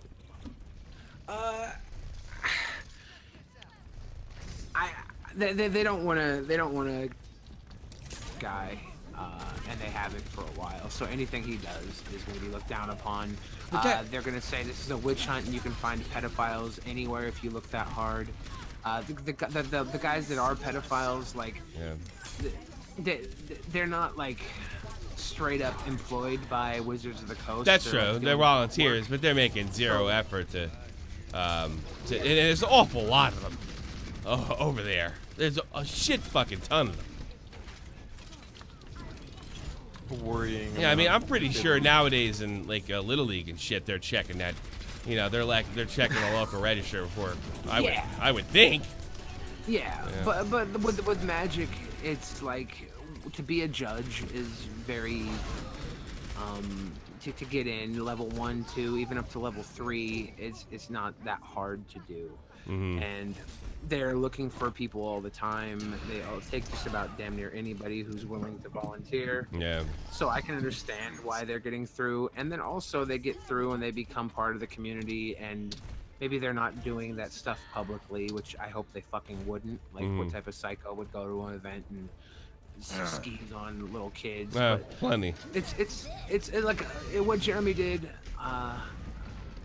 It's great. I think exposing people that do that shit is imperative. You can't rely on the government or the local police to let you know there's a fucking pedophile in your midst. You kind of want to let everybody know if there is, because that's some important fucking information. People who prey on little kids, you know, we gotta protect the fucking kids. So good for Jeremy, but he's not gonna get a pat on the back. Like they're so over him. And that's just the way they are. Like they're super SJW. They're pushing an agenda that like they don't want to focus on that demographic, which is kind of dumb, because a huge chunk of their demographic is that demographic. But I think they kind of feel like they have them in the bag, so they can start focusing on getting other people of differing viewpoints and perspectives.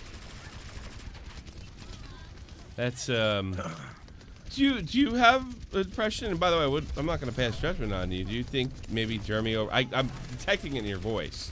Do you think he may have overdone it a little? I mean, I don't think he's overdone it, but I do think that he's running an agenda because. Well, he would admit that. He's openly admitted to his agenda. Yeah, Wizards of the Coast doesn't. They don't want to support him because he's kind of a more edgy. It's not just edgy with his content either. Like, he does make the other players uncomfortable with some of the stuff he says about them, and I feel like. Is that during the events, or is that on YouTube? I've never heard of being accused of doing. It's definitely on YouTube, right? But like when you're a YouTuber and you, they have a code of conduct, right? Yeah. And part of the code of conduct is just not being a prick.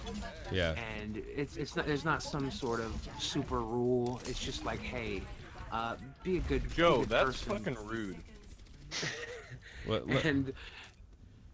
And I think that he did kind of set up some brigades here and there with his comments, and I think, you know, get tough skin, right? But it's not what I think. Yeah. It's what Wizards thinks, and they want to protect the people that maybe don't have the numbers in the game. Yeah. You know, the sloppy, nerdy white guy is there in abundance. Yeah. He doesn't need to be protected. Yeah, you don't need to be protected the way that the girls or the smaller groups that aren't really represented on a mass scale. They need to kind of be coddled because they don't have the numbers, and they want to make sure that number grows because that's a demographic they haven't mastered yet. It sounds so like I don't know. God, it sounds like passive racism to me. In other words, well, women I mean, and minorities can't handle themselves in a card game, and they need special help.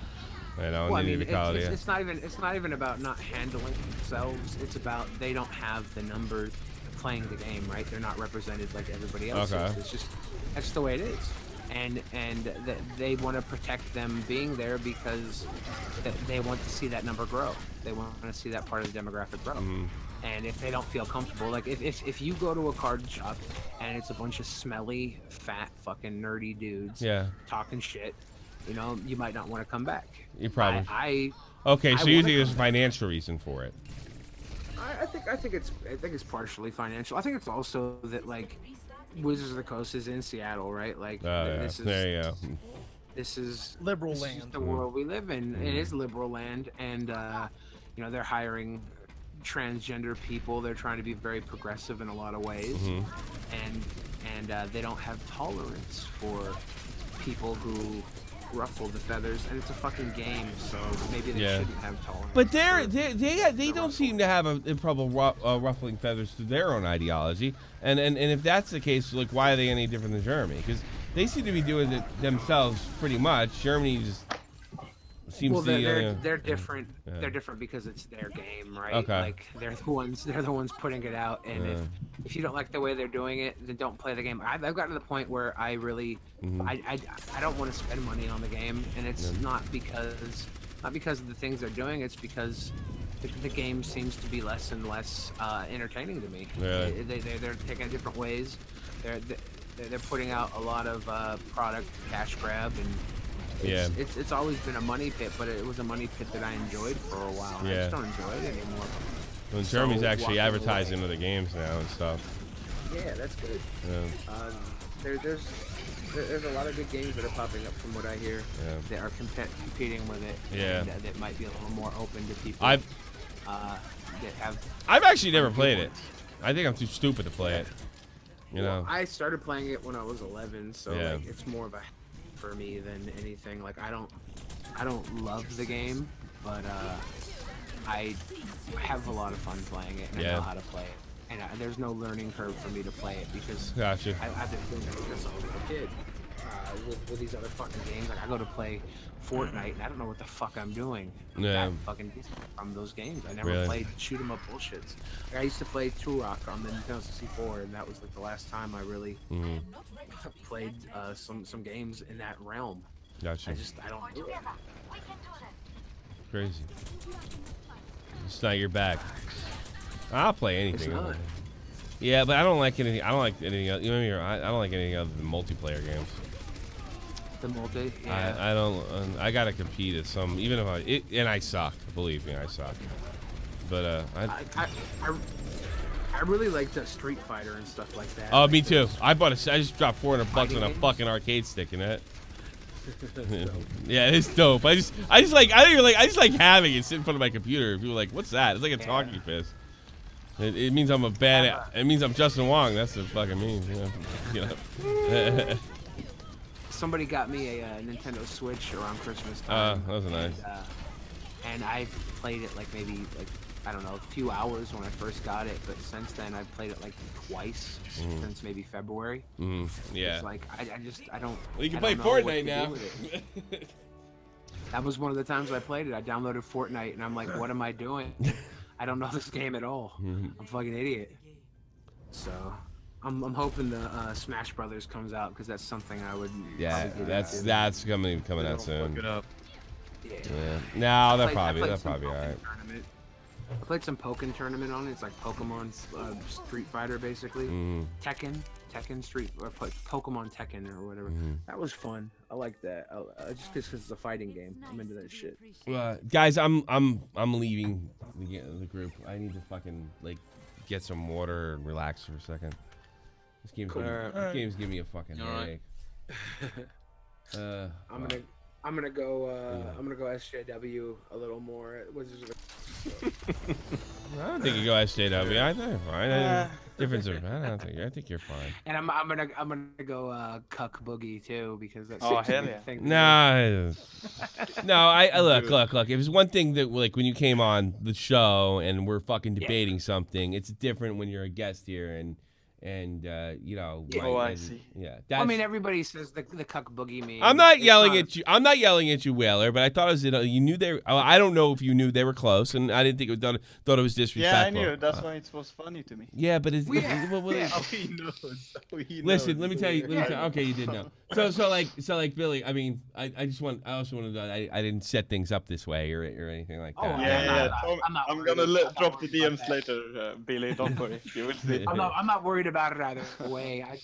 You know, people come at Boogie all the time with the meme bullshit. Yeah, but they shouldn't be coming at you that way. I think that's wrong, and I think he was way out of line for doing that. I got thick skin, and my boy Boogie, his skin's thick, even if his insides aren't as strong. You know, like that guy takes a lot of shit. He takes a lot of shit.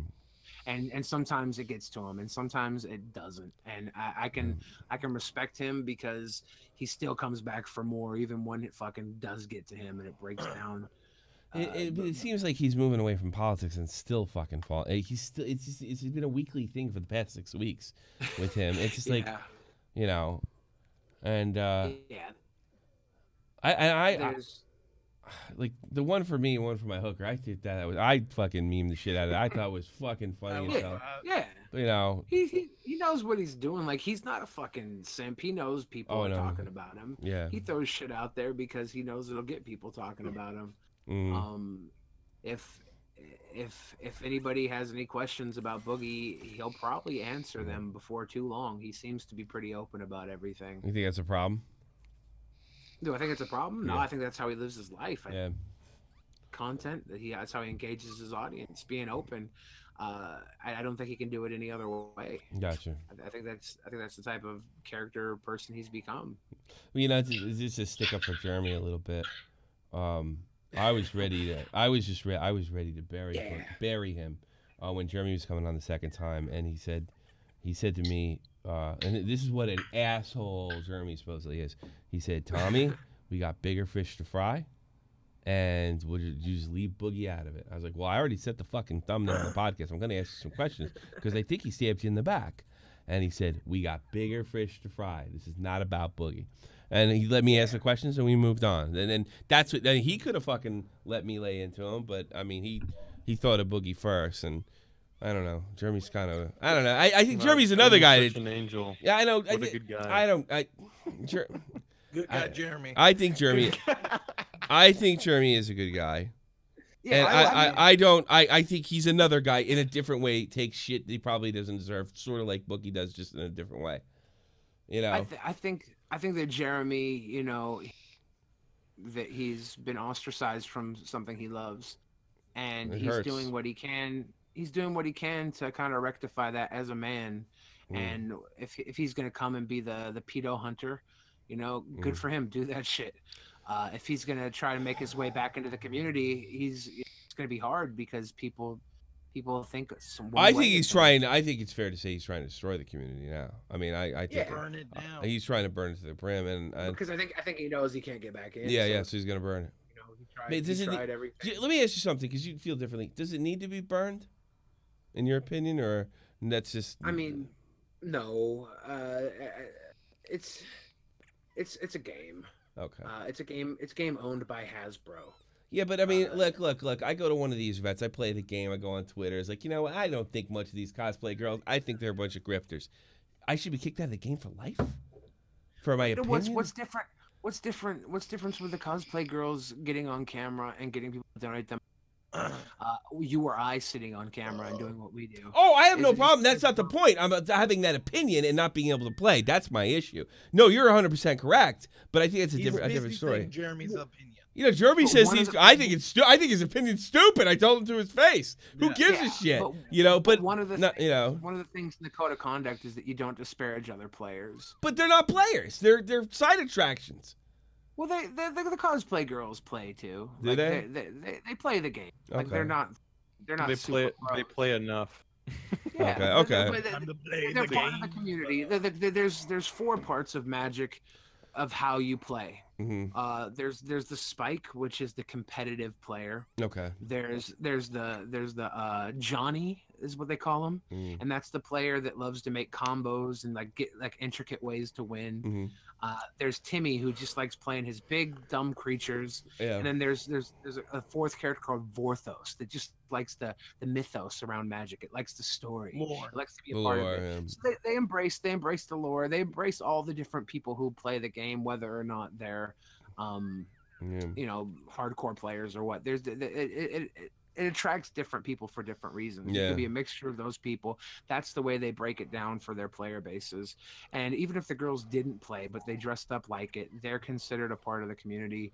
And you show them that respect if they're at events and if they're in the community. And if you have a platform publicly to comment on people, you probably shouldn't. I think Twitch in general bans people not just for Magic, but for commenting on other people that are involved with your involved with gaming. You can't really talk about other people. So oh yeah, they're great, brand new to us. Yeah. Well, I mean, I hate it. I mean, it's just the way they're trying to protect people, and they protect them from what? Protect them from adulthood? Protect them from criticism? Protect them exactly, because not everybody on Twitch is an adult. Okay. Not everybody on Twitch is a fucking predator. You know, like when I say predator, I mean like apex predator. Yeah. Not everybody can hang. Not everybody can handle themselves. Yeah. And I can handle myself. If it was fucking player kill, open that door, let's go. Yeah. But I understand that, you know, there's some fucking bunny rabbits here. But why hamsters. Okay, so there's giving. I mean, I'm a grown ass man. Why do I have to alter my opinions, the way I see the world, the way I deliver my content because of those bunny rabbits? It sounds like we're, you know. But when it targets the bunny rabbits, it then might become a liability for Twitch that they gave you the platform, or Magic the Gathering they gave you the platform to attack these bunny rabbits. And I've had similar things. Like I have my Discord open, and I had these younger girls coming in from the Leafy fan base, and they'd be sitting there, and they'd be like they're 15, 16, 17, and they'd be in there laughing, giggling, joking around, and then there'd be these fucking sickos that would DM them and slide up in their shit. I shut my Discord down because of how fucking gross it got. Yeah. How many people were in there fucking preying on little kids. And I can attribute that to Magic or Twitch. You know, they give this place where these weaker beings are, these people that aren't ready to defend themselves, and then someone comes in who can fucking defend them. They can chase them away. Who can offend them. No, you're right to some extent. Well, dangerous, I think is a strong word. But I did have to, for my own business, I did have to start, you know, I couldn't just open a Discord and let everybody fucking, at first that's what I did. Just say what you want, do what you want, I don't care. Yeah. N-word, fucking everything. But then I started losing, it started costing me money, and that can't happen. And so from that aspect, I can get it. But I thought, Jeremy's got a t-shirt, and I don't think he even originated it. It's called Get Woke, Go Broke. And I do, you know, at what point is protecting these guys not a good business decision? It's just a get woke, go broke situation, and we're hiding beyond the SJW ideology. I think Wizards of the Coast is probably happy that Jeremy is taking this group of people out of their community. No kidding. And they're following him. They're probably like, you know him, what? Yeah. He can have these guys. If they don't want to be a part of it, because how many girls are there that dress up like Magic the Gathering characters, and how many angry nerd fucking fat dudes are there that play Magic the Gathering? They have an abundance of angry nerd fat dudes. Okay. They have an abundance of that, and they don't have an abundance of these girls that are dressed up and celebrating their art and becoming. Yeah, but how much of those girls? But those girls are taking. Yeah, those girls aren't putting money in; they're taking money out. Like I don't see why they're important. They're walking advertisements. They're advertisements. You go to the. But why are they worth preserving though? Why are they worth preserving? Because they're looking at this, and it's a larger than life character dressed up from their cards, from their game to real life. Does that sell? Do you think that sells? Do you think that sells the event and sells the cards? Do you think that sells? People go there and they take pictures with these people. They love it. It's like having Ronald McDonald show up to McDonald's or Chuck E. Cheese. You know, it's like. It appeals to a certain group of people. You know, I can't say because the way Hasbro posts their quarter earnings, it's all as one. So you can't say they've slipped though. Hasbro as a whole, you can't say Magic the Gathering or Wizards of the Coast. Yeah. But Hasbro's slipped as a whole. Their profit margins are shrinking, and is that? I mean, is this a get woke go broke situation? Because you know I've seen this applied. I think it's being applied to some extent in the NFL. We've seen this with sort of this SJW, for lack of a better word, this SJW way of corporate running a corporation, running a business. Long term, it seems to be pretty destructive. Okay, go ahead. I'm sorry. Oh, sorry. No. One of the big properties that Hasbro has is Transformers. That's true. And it could be taking a drop because the last Transformer movie did very shitty, and the toys don't correspond with the sales that they used to. They're revamping. They're making a Bumblebee line. Maybe that'll jump up some stuff. But at the same time, they just did Hasbro Con, so they're pumping. They're pumping more into their own brands to try and make them big again. It could swing back up. Nerf toys are perennial forever. Like they're never gonna. Nerf's never gonna not be cool with kids. So yeah, hell, it's cool with adults. yeah. Like they have. The only reason Nerf is taking any sort of dip would be because video games are popular, right? Kids don't play with actual toys anymore. Yeah, but so. that could be said for all of Hasbro.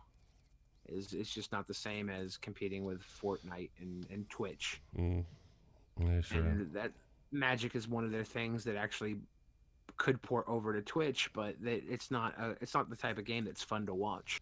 They're redoing the game client for Magic Online because they're making it look more like Hearthstone.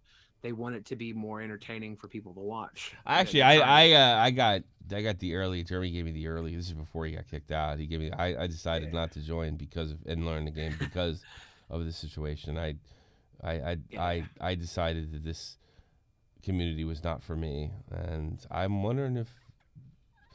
Look, losing a 40-year-old guy is probably not a big deal, but losing a 15-year-old guy that sympathizes with Jeremy, I don't know if that's a good long-term business plan. And I don't know if you might be right. I don't know that you're wrong. I don't know that you said anything wrong. I don't know if taking Jeremy's group, and I think you're right. They're fucking clapping their hands together. Oh, be gone. I don't know if that's a good long-term business move. Long-term, we have to see. But my gut tells me, my instincts tell me that's a serious mistake.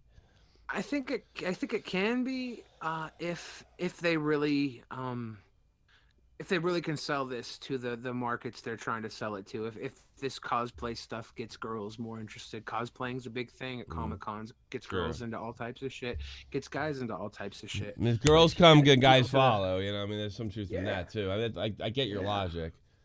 And if that pays off, and maybe they take a net dip in those hardcore angry guys, maybe it makes people more comfortable coming out to their local card shops because they don't have that mouthy, obnoxious guy there. Because I know there was mouthy, obnoxious guys at my card stores when I played, and people would not want to come back because they didn't feel comfortable. No, there's a bunch of elitist cunts that chasing everybody away for this reason. And maybe these guys aren't like that. Maybe they're only voicing their opinion because they feel like their voice is being marginalized, and they have less and less of a voice. And that's fine to fight for. Well, that'd be fine, but I think what you're going to find is outside of that nerdy group, I don't think there's much of a market. I don't think there's much of a pool to take from, and I think that'll be. And this is just my opinion, of course. I think this game does not lend itself to girls in general. Of course, there's always exceptions to the rule. And I just don't think if Jeremy's people, so to speak, or that prototype are taken away, that the void is going to be filled with a more pleasant or more acceptable group that Hasbro would rather have see. It sounds like they're trying to win the game their way, not try to win the game. In my experience with hockey or any other sport, when you're trying to win a certain way rather than just trying to win, it's always almost always a disastrous outcome. And look, time will tell. Billy, I don't know that you're wrong. You know this community way better than I do. Yeah. I'm just going by my own experience as an adult. Seems like a bad idea. Also, you know, it's all speculation on my part. Yeah. We're also in a time period where it might hurt you not to jump on this immediately because of the Me Too movement and everything. If they allow this to run rampant, it could bite them in the ass the other way. Nita Sarkeesian could be on their doorstep like, this guy's telling this woman she can't dress a certain way. Yeah, give me $25,000 for a Discord server so you can all argue about this. It's like the money's there on both sides, right? Like, yeah, right. Anita's pulling in this fucking money. I think if people like Anita, I think they throw money at Anita that pisses off the fan base, and what are they left with? They just Anita made out, and she's moving on to the next. She's gonna. I mean, to me, that's like a mafia move. It's what do you call that? That's she's asking for protection money. And it's like I'm not. Yeah, it's racketeering. Like, yeah, it's a protection racket. Like if you pay me off, then I won't call your organization racist and bring all fucking holy hell on down at me. It's a racket. She's a gangster. You know, that's just me, and I just usually everybody seems to suffer under that. Everybody seems to fail eventually. I don't know. Yeah, I'm not a fan of it, but I think that we're in a time right now where weaponization of victimhood is at its strongest, and it's only going to make it worse for people when I don't know. I clap back with actual weapon with actual. I don't know, but I mean, I've seen situations. You take Me Too, and I can't remember the damn actor's name. The people that have said "fuck you, Me Too" are doing okay. The guys that kind of went in it half-assed or sort of pandered, like Kevin Spacey and a handful of others, they're the ones that I think suffered the most, rather than the ones that said "fuck you, I didn't rape" or "fuck you, I didn't molest." That's her version of the bets.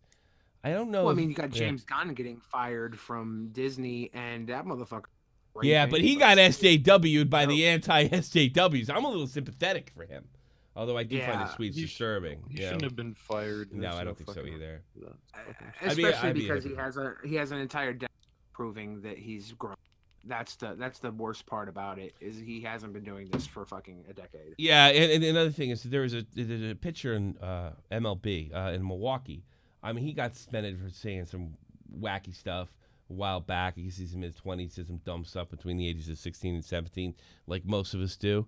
And they suspended him, and he went through the sensitivity training, which is that's like Nazi reconditioning. Yeah. How about when he came back on the field, they gave him a standing O. So I think that's a fuck you to sensitivity training. That's a fuck you to suspending somebody and holding them accountable to something they said when they were a minor. I mean, to me, I don't know if fighting back is in the worst situation, and I think it might put you in a better position in the long run, where there's a short term you're going to be called a racist, a transphobe, and all this other shit, but I think in the long term, I think it'll be seen as somebody's principle, unless you pander. If you pander, then you're fucked, because no one's going to trust you on either side. If you just, I mean, look at the president. I mean, he rode that attitude all the way. He just don't apologize, push forward. Yep. You know, I mean, he rolled that all the way to ISIS. Yeah. He said some shit that I thought. That's it. Goodbye. I mean, here we are, almost 2 years later, and I turn on the news media, and there's it's almost the media goes, "Guess what, guys? We got him this time. I'm telling the truth. This is it. Yep. We got." No, you don't. You got shit. It's like a Wile E. Coyote cartoon where they think they've got. Yeah, exactly. But it's every fucking week. It's unbelievable. Exactly, like a fucking cartoon. They come up with some crazy it's every week. Yeah, we got him. He said nice things to Putin. Look at the secret video that his lawyer got. We got him this time. Yeah, no, that's talking. You can't even make heads or tails of that fucking secret video. You know. Now you have Donald Trump saying things, and the next day he's correcting himself, saying, "Wait, no, I meant to say this." It's like he's, and it doesn't matter. Yeah, you would think it doesn't matter. It doesn't matter. He's straight up like taking a day to say, "Oh no, I meant to say not that." It's like, what? No, there's some shit. Oh, I'm not trying to sell that Donald Trump is perfect or he's not been caught lying or giving some bullshit story. I think people are so sick of the left-wing purity test, they're just giving him and a lot of other people a pass. Yeah. You know? Who wants to live with purity test, man? You know, one of the cool things about, at least in the 80s, like being left-wing was like, fuck you, religious right. You know, you don't get to tell, you don't get to force your values on my throat. Well, that's flipped. I almost rather deal with the religious right at this point. You know, assuming they're not, the God hates fags crowd. That's they're another extreme. But I mean, I'd rather listen to some old lady bitch at me that I'm blowing it with a God than some fucking cunt feminist trying to get me fired. I mean, I hate taking L's. Who's more dangerous? Thank you, Ricochet, so much. Fuck that stupid hamster. Okay, I'll okay, I'll put the hero gun. Is that better? There you go. We can look at all the heroes, from Tracer to Anna to Hanzo de McCree. Stupid furry fuck. I don't know. Donald Trump, he's a fucking trip. He is yet to become boring. I think that is when they got him.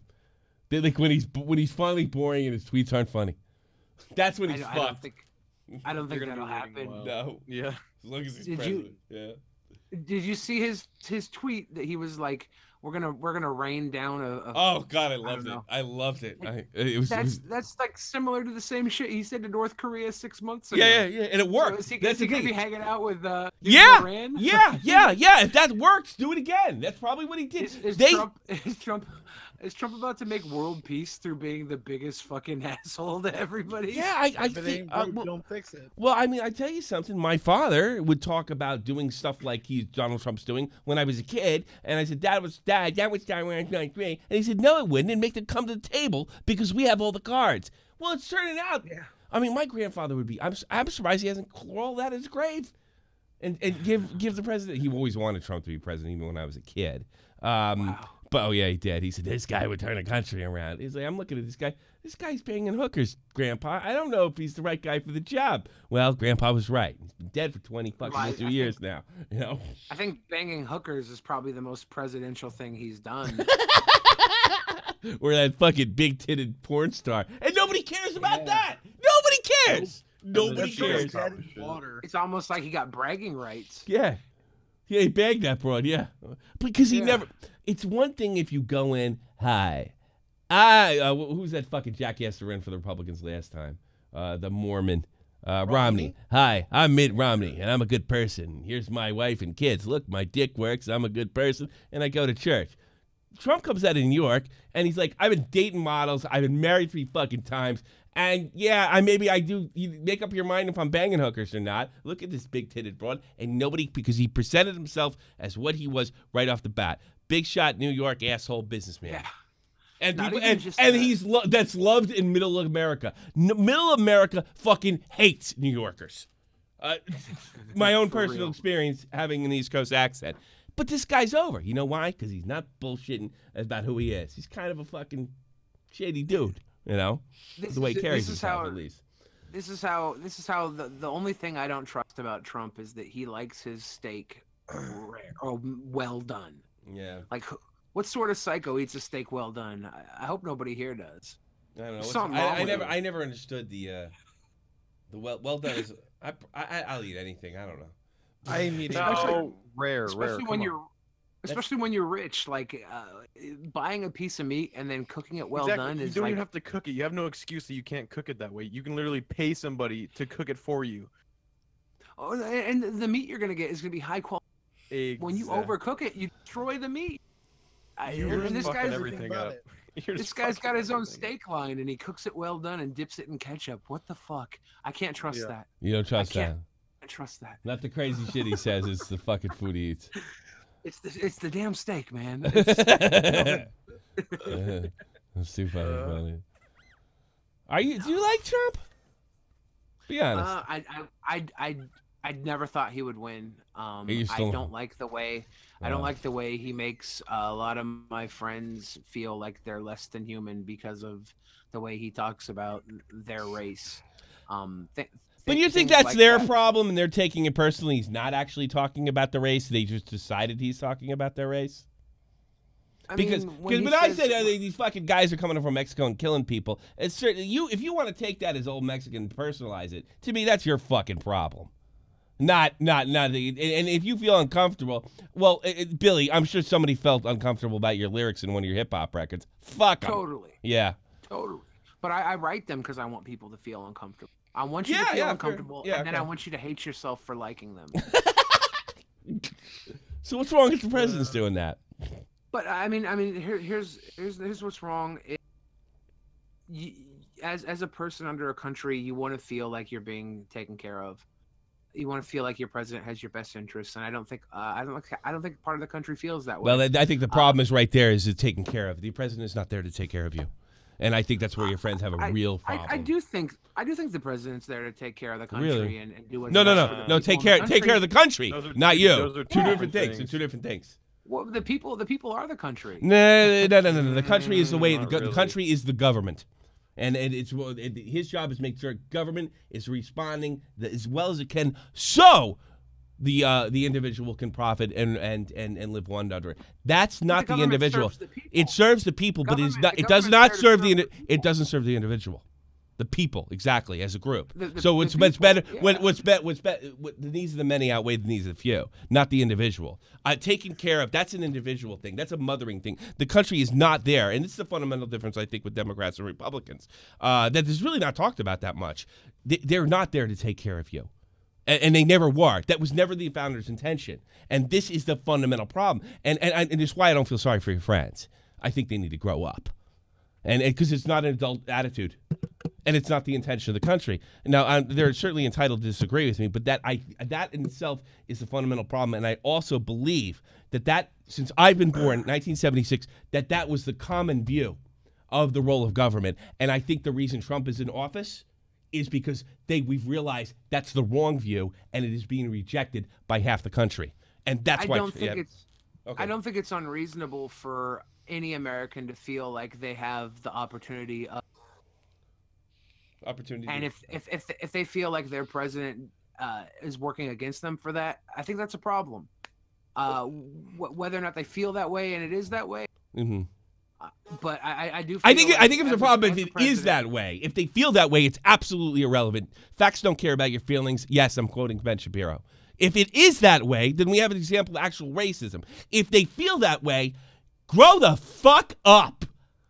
And I say, I don't care what the color of your skin is. Grow the fuck up. Because if you get in that way of thinking, you are guaranteed, doesn't matter the color of your skin, to be a loser. Enjoy your loserdom and keep playing with that. You know what? I'm glad they feel uncomfortable because they might dawn on them that the whole system doesn't work for you as an individual. The majority of the country has always been losers.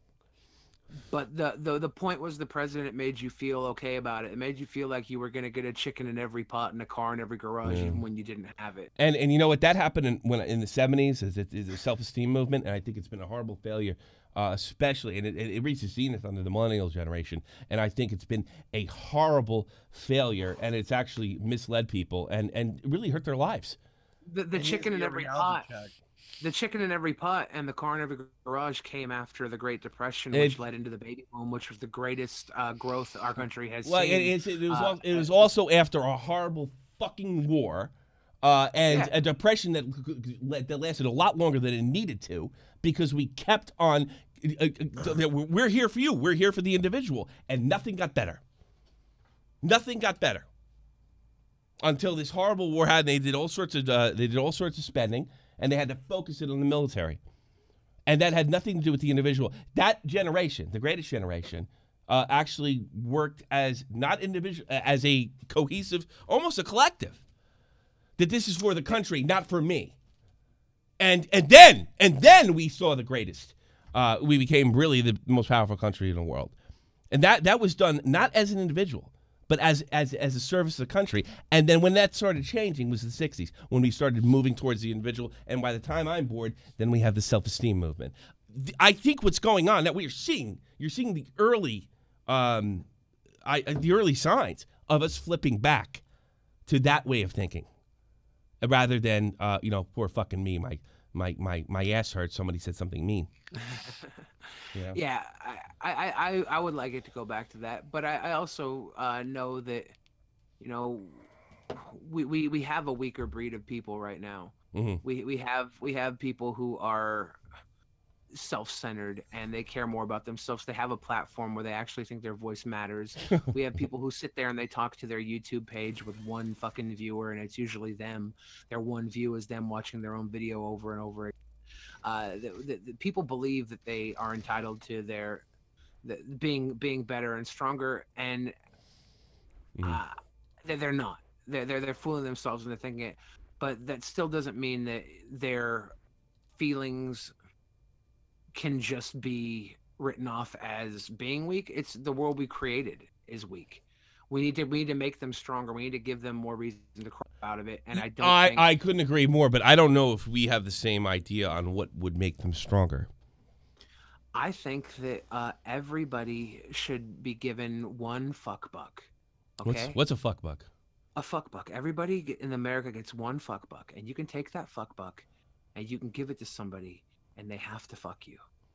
You think it'll solve all the problems? And once you use your fuck buck, it's done. But then that person has 2 fuck bucks.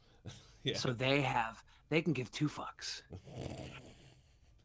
And you'll see capitalism in action, and nobody's gonna be mad because fuck out of it. But then we can really see the true nature of human beings. And until we do that, I don't think we can argue whether or not people are happy in this world.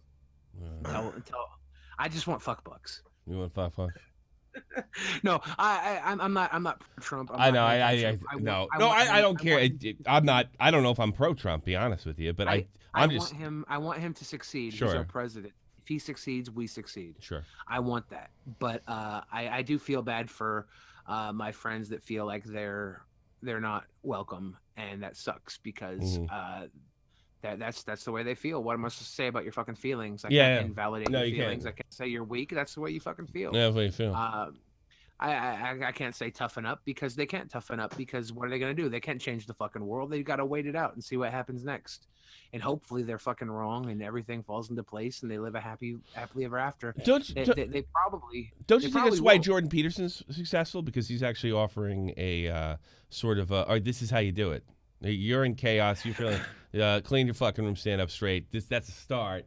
Do you think that this emptiness that you're talking about that I honestly really haven't experienced it since I was a teenager. That's why a guy like Jordan Peterson is successful because he's guess daddy. What? Yeah. He's daddy. There's a lot of people that are fucking submissive, men or women. They need fucking daddy to tell them what to do. Yeah. And their parents were submissives because you don't have to be the fucking daddy to be daddy anymore. No, you can go on a dating app. You can be paired up with somebody who never would have gone out to the club and met you and fell in love because you met up in a controlled setting that made the weaker people mate. And now they're raised by weaker fucking people and they're all growing up to be they don't have that dominant force. They don't have daddy. And they're turning to Jordan Peterson to be daddy because they need somebody to tell them what the fuck to do. Do you think it's a bad thing? I don't think bad or good. It doesn't apply to my world. It doesn't apply to me either, but I do worry about other people. For the same reason you worry about your friends that don't feel welcome, I worry about boys. I don't worry about them. I feel bad for them. I wish I could help them. I wish I could let them know that, hey, you don't have to worry about what Donald Trump does. Worry about what the fuck you do. Yeah, no, I agree. If you do more for yourself, you will come out on top. But they don't think that. They think, oh, I'm screwed. I'm screwed. End of the world. Like when Lacey Green cried after Donald Trump won, and she's like, the day before, she's on fucking YouTube, and she's like, whatever happens tomorrow, I don't want to see people freaking out about the results. And she freaked out the most. Yeah. I wonder if she wasn't ready for that. No, she wasn't. Nobody was. I don't know if I was. Now look at her. Yeah. Now, did she? You know her? Yeah, that's my friend, man. She's cool. Everybody's telling me she was so cool, people, and I didn't believe it, and I totally believe it now. I'll tell you what else she did. Last VidCon is when I first met her. Last VidCon. Yeah.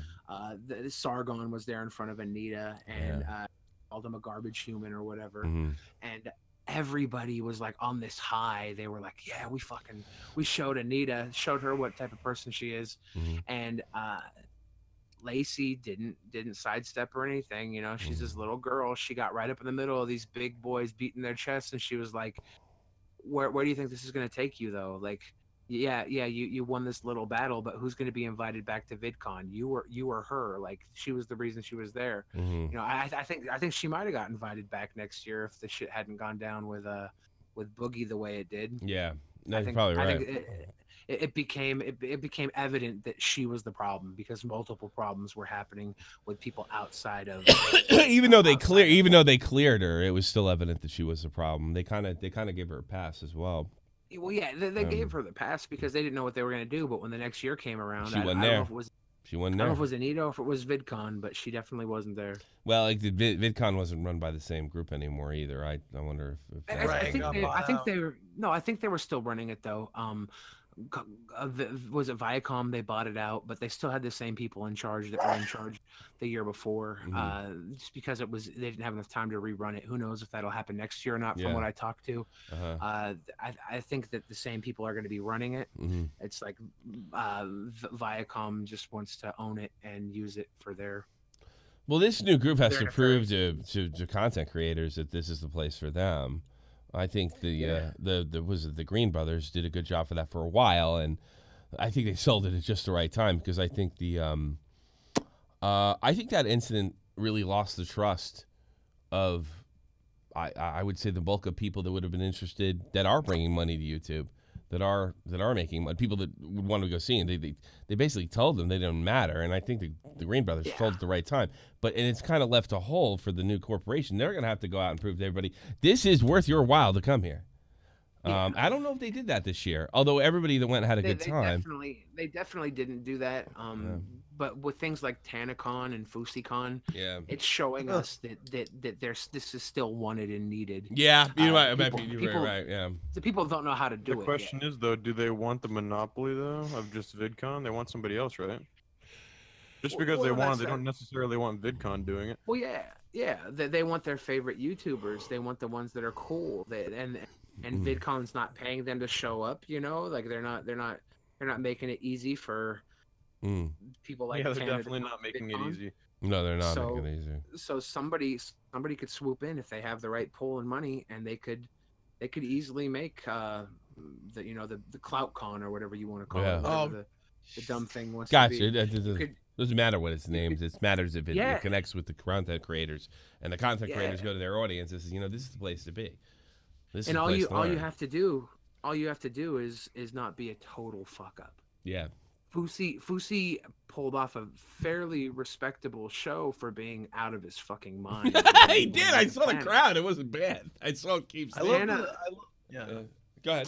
Tana pulled off a shit fucking show, but she had the people there. That's like there was no 20,000 people, but the people that were there were waiting all fucking day, and everybody was talking about it. Yeah, everybody at VidCon was talking about TanaCon. TanaCon was I hate to say not I don't the people that got hurt and what have you, but so far TanaCon was the most fascinating and engaging moment, mostly due to Shane Dawson this year. I think it'll be talked about for years. Yeah, it was good stuff. It helped me. I tell you something, made me some money. So and that's what's important. That's good. No, it is good. That's what you want, right? But you know what? It's always nice to make money on something you really give a shit about. And my news guys are like, you got to watch TanaCon. Fuck TanaCon. Fuck Tanamo show. I don't care. Watch Shane Dawson. What am I gonna watch? I'm a 41-year-old man. What the fuck I'm gonna watch this gay guy for? He doesn't make content I like. And let me tell you something. I watched that first fucking video and I was engaged. I honestly believe at this moment right now, Shane Dawson's the best guy and most talented on the platform. Totally impressed. Totally has my respect. Love the guy. Well, yes, it was. Everything sucks to you. It was fantastic. Go ahead, Billy.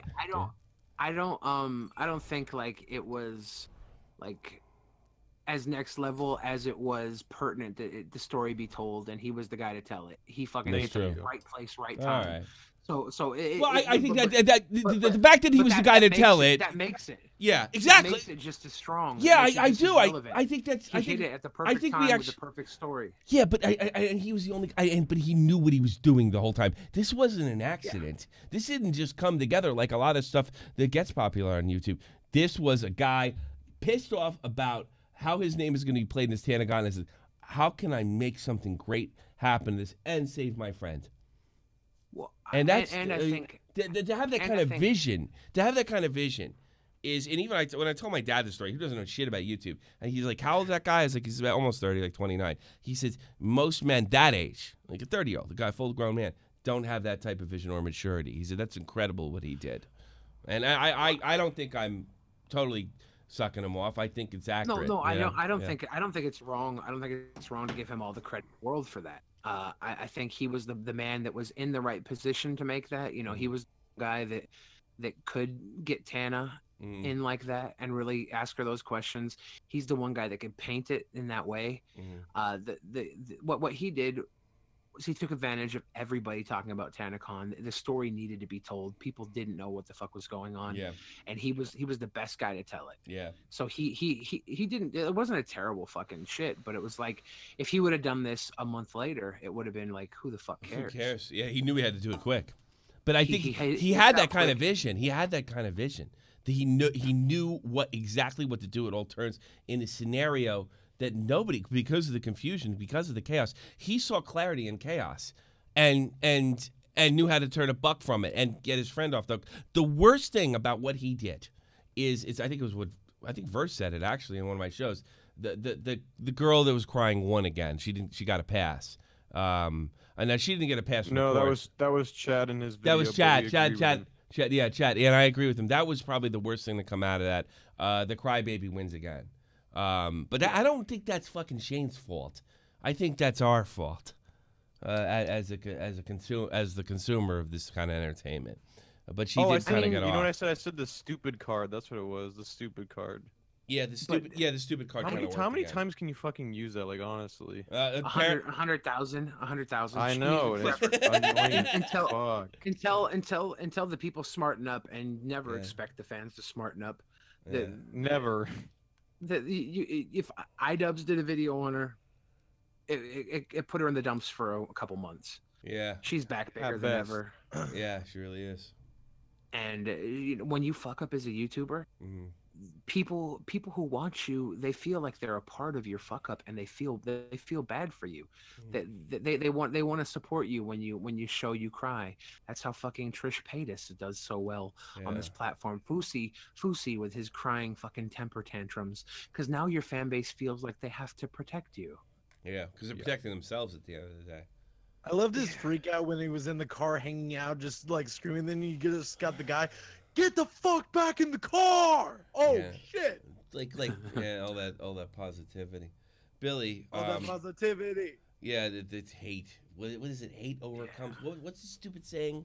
Hate dies, love arrives. And all he did was like say, and he didn't. When he was really backed in the corner, he used hate and anger. You know. Oh yeah, used hate and anger. It showed how fucked up his head was, that he thought releasing a diss track was a good idea in the middle of all. Yeah. It's like, oh, dude, you don't understand though. The diss track was to get his attention. It didn't mean that. No, fuck you, dude. You're crazy. You're not putting two and two together. You don't understand what's going on around you. You think there's some sort of magical outcome. That's not how any of this fucking works. Yeah, but you can't tell somebody because he really lost. Like, remember he was you can't. Yeah, because Sam Pepper got really real with him, and what happened? Yeah, he threatened him. Yeah, he went to that hang and anger place. That was really the most revealing moment. Yeah. Billy, I gotta call it because I gotta go pick up my kid from daycare. I'll tell you what. I'll give a $5 donation if you leave your kid. What? I'm just fucking with you. That's edgy. That's edgy. That's edgy humor.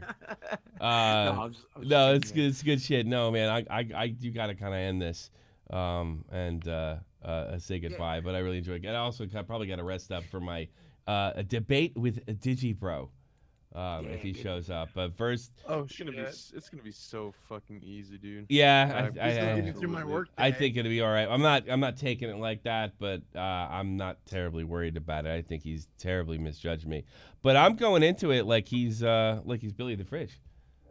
Yes, because Billy's not easy to debate. Got that fat fucker. Well, I'm going into it like he's as smart and slick as Billy and as nasty as Keemstar, and I'm going to be on my guard and trying to. Yeah, that's how I'm going to do it. That's how I'm looking at it. But I know I think I'll be all right. But I think the moment I lose respect for my opponent is the moment I lose. So well, we'll see. I'm not actually. I want to shout out Verse for a quick second. He made an interesting move. Digibro, I said, well, first of all, he challenged me. I was like, I ain't going on your show without conditions, right? So one of the conditions was a Euro compatible debate. I'm not debating at 3 o'clock in the morning. I have family and stuff like that. So he actually, and I'll give him credit, he came back and says, we'll debate and I'll go on your show. I said, okay, I gave you conditions. What are your conditions? And I'll respect them. I'll work with you. He says, I don't need any. So I was like, Oh, really? Right? So I was going to put Verse on, and Pandora's box. And Verse is a fucking animal, right? But and we did touch base. We checked out the Turkey Tom interview. We checked out his line of thinking and all that stuff. And Verse says, do it yourself. Because he might even be counting on me going in there and fucking him up. So it's one-on-one, no moderator, no nothing. And it would be it's on me for it to be entertaining or insightful. And there's no way to sit there and say he got dogpiled because it's just one-on-one. All the staff is on the bench until he gets off the phone. We all know. Yeah. We all know no matter what he said. Yeah. That's the first thing people are gonna say that me and you. We did. Relentlessly fucking. Which we fired could. on, which we could, because he's not funny and he's not. Yeah. But that's the not issue what we with that is want. It'll completely drown out the point we're trying to make to begin with. But I'll give him some credit. I think it's just more. I think it plays into my thing that he thinks that he's obviously okay with this shit, and he can't lose because lollies are cool. Lollies are fine. They're good. They're free speech. So that's the kind of arrogance that way of thinking will get you. But that's fine with me. I still respect in some way. No, don't fuck your conditions. I'm going in. It's like, you know what? You're going in, then I'm going to make it as fair as possible. So that's what we're doing. Yeah, go ahead. If I've learned anything from internet blood sports, it's that if you start to lose, just call him a pedophile, dude. That's the argument, whether he is a pedophile or not. Actually, that doesn't count in this situation because that is the argument, I think, at the end of the day, if he is a pedophile. And I'm leaning towards, I'm leaning towards, yeah.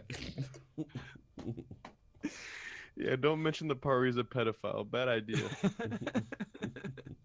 All right, guys. I'll talk to you later. Let me say goodbye to you. Yeah, have a good one. Thank you, Billy. Thank you. I appreciate it. Thank you guys for playing with me, and thanks everybody in the chat. I do appreciate it. There wasn't a ton of donations. I think I shouted everybody out, Raminator and all. Thank you so much. I gotta pick up my kid. So I'll see you all very, very soon. Take care and have a good one. Bye bye.